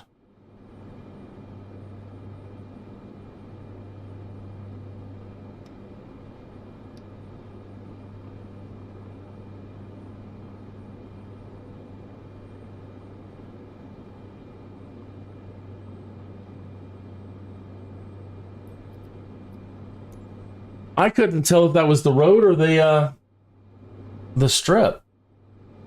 That was a tough one. Oh no. Oh no, you're not saying anything. Oh no. Yeah, damn it. I'm sorry. I'm gonna have to chop that out now too.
Huh.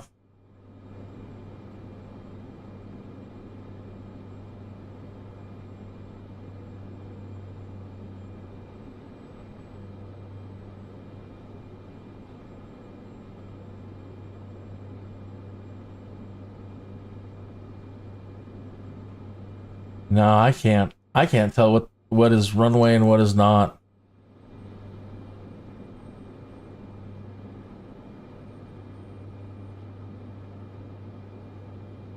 I'll go and land there, but... And that seems awful short.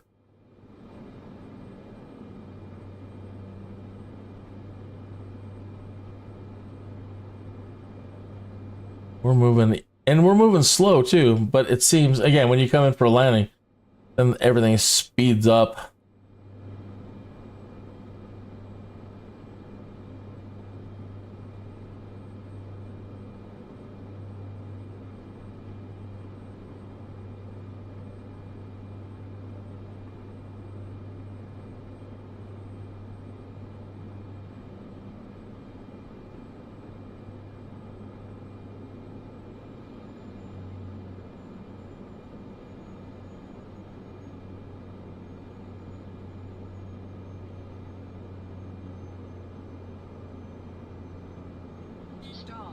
Easy, easy, easy, easy, easy, easy.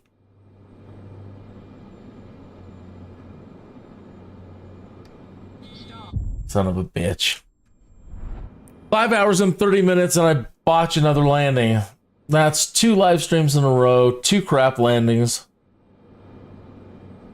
And the runway wasn't, based on this, the runway wasn't even where I was looking. I was going the opposite direction. It says, see, it says the final is behind us. It says the final is over there, but look where it put us at. So maybe it was, look, the final is over off to our, yeah, it shows that it's behind us. But this is where the actual field is at.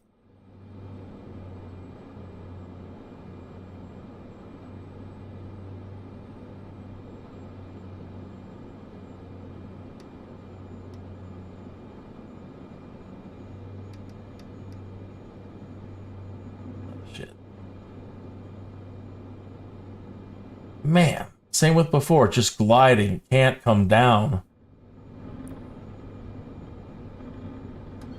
Can't stop. Too much momentum. Same thing happened earlier with the jet. Just did not want to sit down. Kept gliding down the runway. Flight captain. Thanks for getting us here safe. Awesome flight. We crashed. It's Catherine from the reception. We're going to crash again. Awesome flight captain. Thanks for getting us here safe. Yeah, pilot error.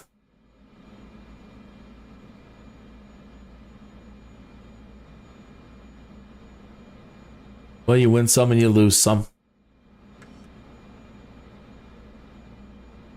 So this isn't the...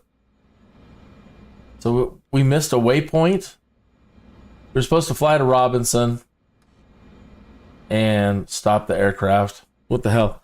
I'll just stop it and end it.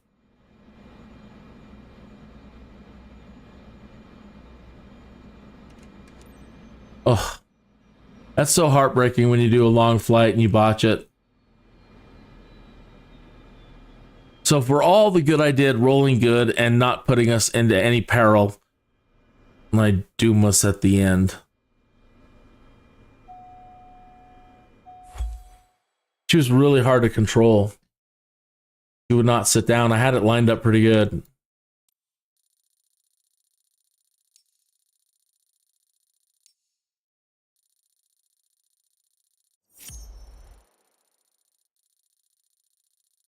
This should be a huge hit to rep. If it doesn't, then that's cool, but this should be a big hit to our reputation.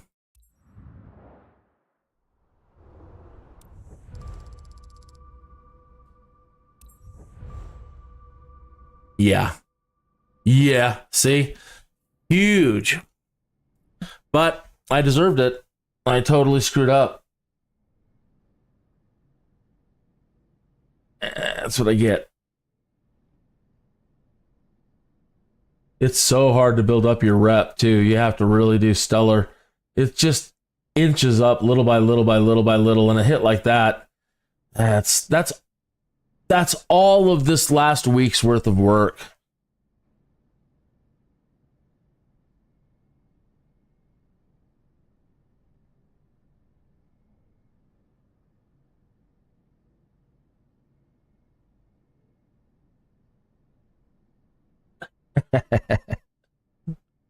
That's the way it goes. All right, it is 11:30 in the evening here, which is unusual for me and unusual to be broadcasting on a Saturday night, but I was awake and amped and there was nothing on TV tonight, so what the heck? I've got a couple of calls to make before I can call it a night, so I better get to it. Thank you for tuning in. Henny, I'll see you this next week, this week, hopefully, and hopefully everything goes good with you. And everybody else, I'll see you tomorrow. Thanks for tuning in tonight, listening to all that ranting. Sorry about the screen transition things. I'll try to edit those out at some point.